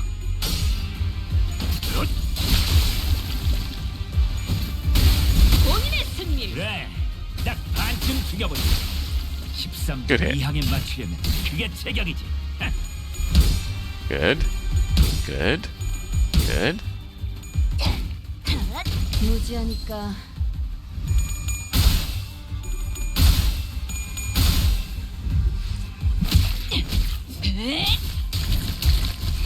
Good, got the stagger. Thank you. 차포잡이라. 예상한 것보다 움직임이 더 좋구나.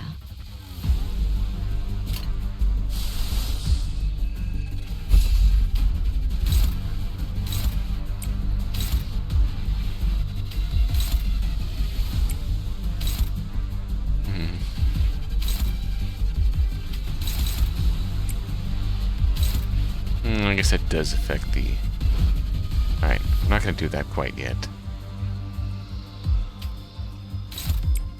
I want to clear out some of these mobs first. I've seen Pirate Gregor on the field, yeah. Mainly just changing up my sin farming a little bit. Can you clash with someone to build up some good juice? Yes, you can. 타겟 We'll 포착. pop Ego next turn.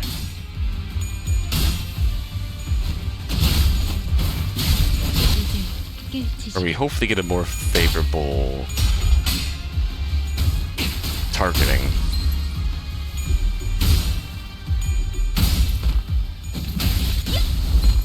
본인의 승리일세.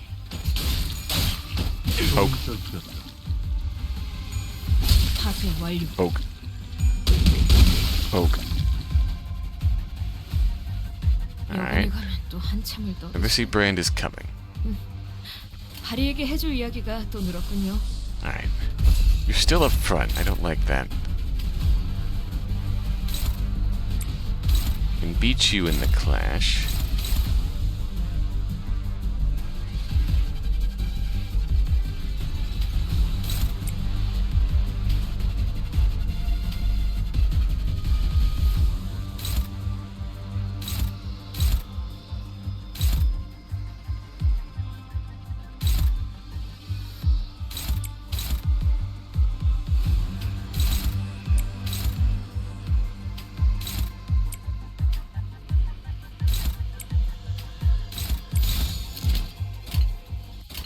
오자 터뜨려주지.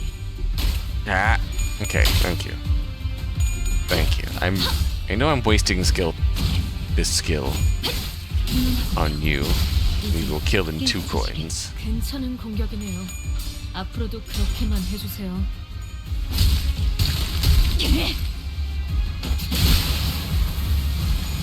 Whee! 별것도 룸바. 아니네. 무지하니까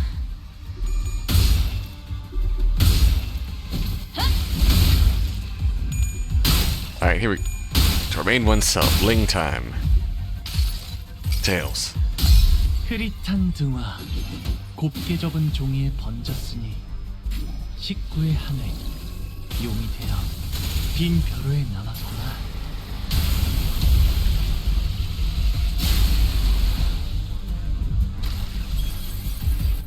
본인이 방금 뭘 본 것인가?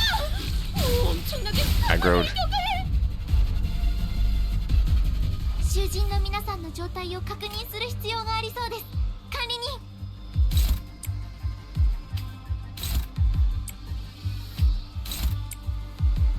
Yeah, start hitting you. Wait, what is Gregor ego? Yes. Please give the Hans Gregor ego.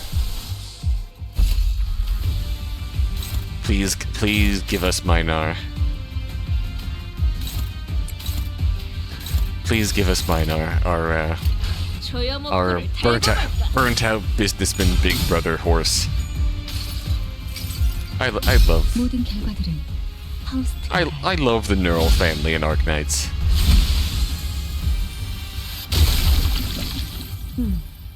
검을 휘두를 줄 아는 자는 많다. 그 검에 길이 있는지가 중요하다. 찢어진 톱같이 마음에 들면 흐느적거려. 들었다. 솔직히 이번에는 말해라. 제대로 자네야. 들어갔군.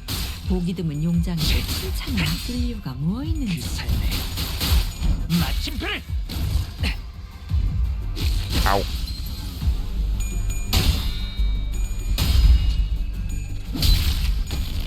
얼얼하지?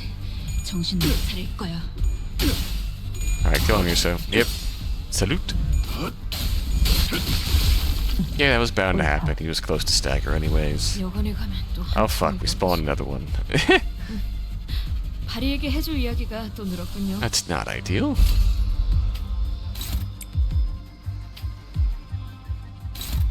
So we should actually play around this one until we have killed the other one.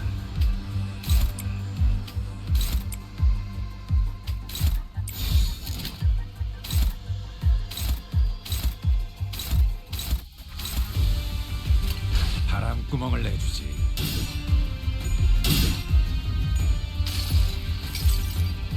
모든 결과들은 하우스트가 House knows. Bonk. ドクターのように優れた式ですね。 Bonk. Ow.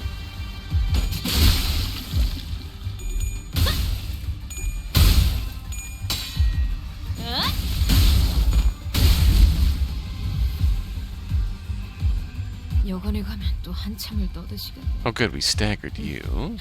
바리에게 해줄 이야기가 또 늘었군요. Can I hit you again?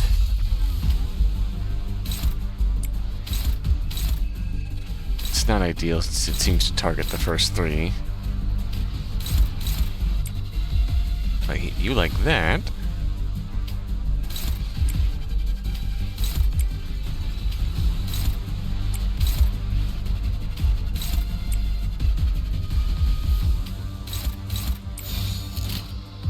불가 위야 막아내지 못하리.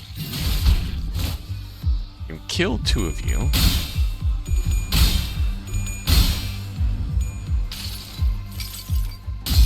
흐릿한 등화, 곱게 접은 종이에 번졌으니 19의 하늘, 용이 되어 빈 벼루에 남았구나.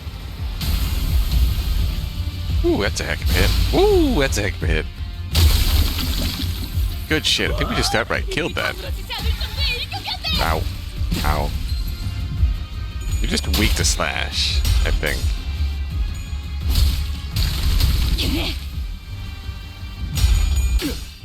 That's fine, he'll live. 다시 결투는 끝나지 않았다. I think I love about the Gregor ego, clever. 좋은 결투였다. 단테님은 Use it does nothing but activate its charge. 떠올리시나요? That's exactly how Minar's skill 3 works in Arknights. He does nothing, then he explodes. Oh, that's right, I forgot we had guessed, I forgot we had guessed Ishmael here.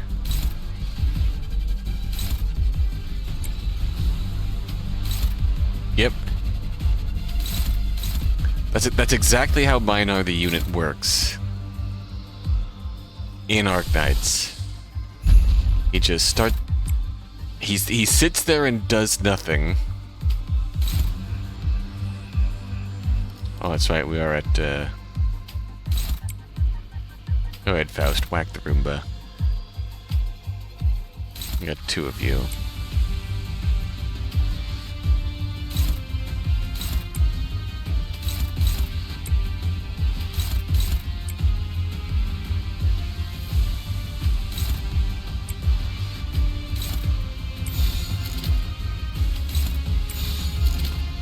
Gonna shoot to kill you first.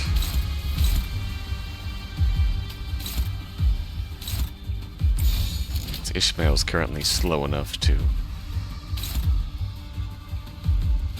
Yeah. Whack Roomba.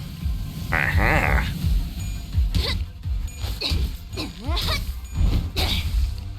괜찮아요. Well, that's not ideal, but... 이럴 때도 있는 법이죠. That's okay, Dante. We can't always win. Thanks for the moral support, Honglu. 내가 너를 위해 기도할 것이니 넌 반드시 But yeah, 부서진다. that's how Minar functions in Arknights. You deploy him, he sits there and does nothing, then you activate his skill 3, and he just fucking goes ham with spamming the sword beams. He rocks in that way. So he rocks in that way, but he's like, you don't use him to block people. It's like a key component of Arknights. But he will wreck shop if you charge him up and fire him at the right time.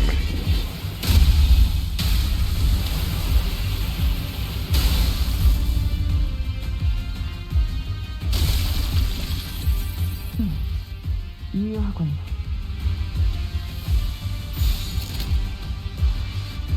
Ishmael Scotty. Just have an extra L in there.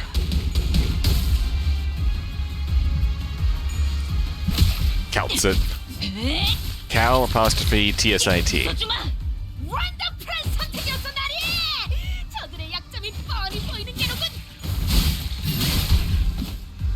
Hong Lu and Ling would get along very well. It's very hard to explain what exactly Ling is in the lore of Arknights, but they would get along very well. They'd be drinking pals.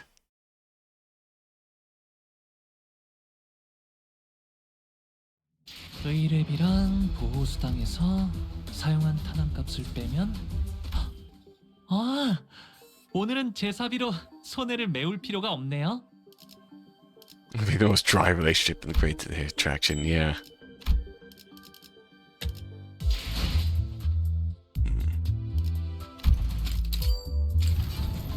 See if I get stream luck.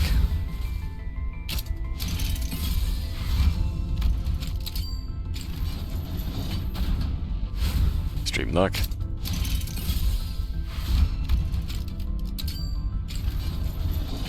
Oh, that's a bad number. One more, please give me the good number.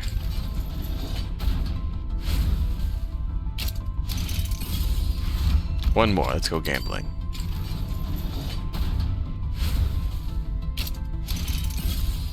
Boo. Fine. Oh, I would fucking cry. I would fucking cry. Yeah, you're right. You can't get duplicate egos. You can get duplicate IDs. They just get converted to shards, but you cannot get duplicate egos. Once you get egos, you got them. Instead, you just get nonsense and fucking nothing.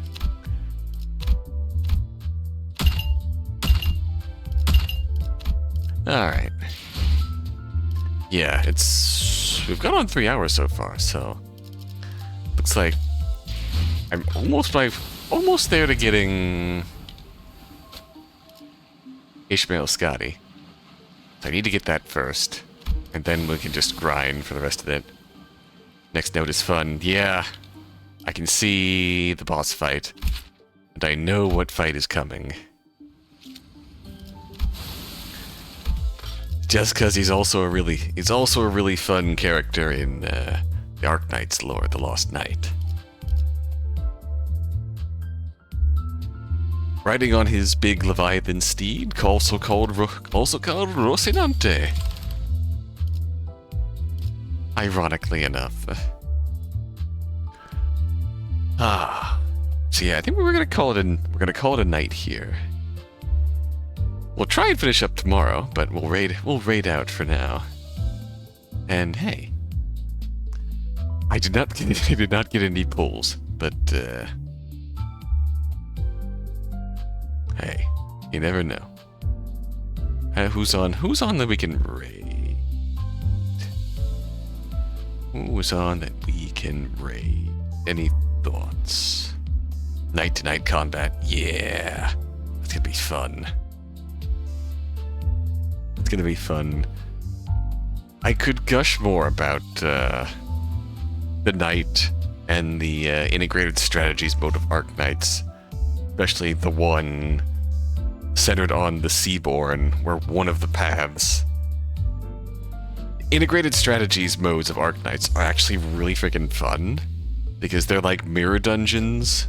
They're like mirror dungeons with a plot to them, where with a plot and branching paths and endings you can unlock, and it's like really fun, interesting stuff with tons of lore. It's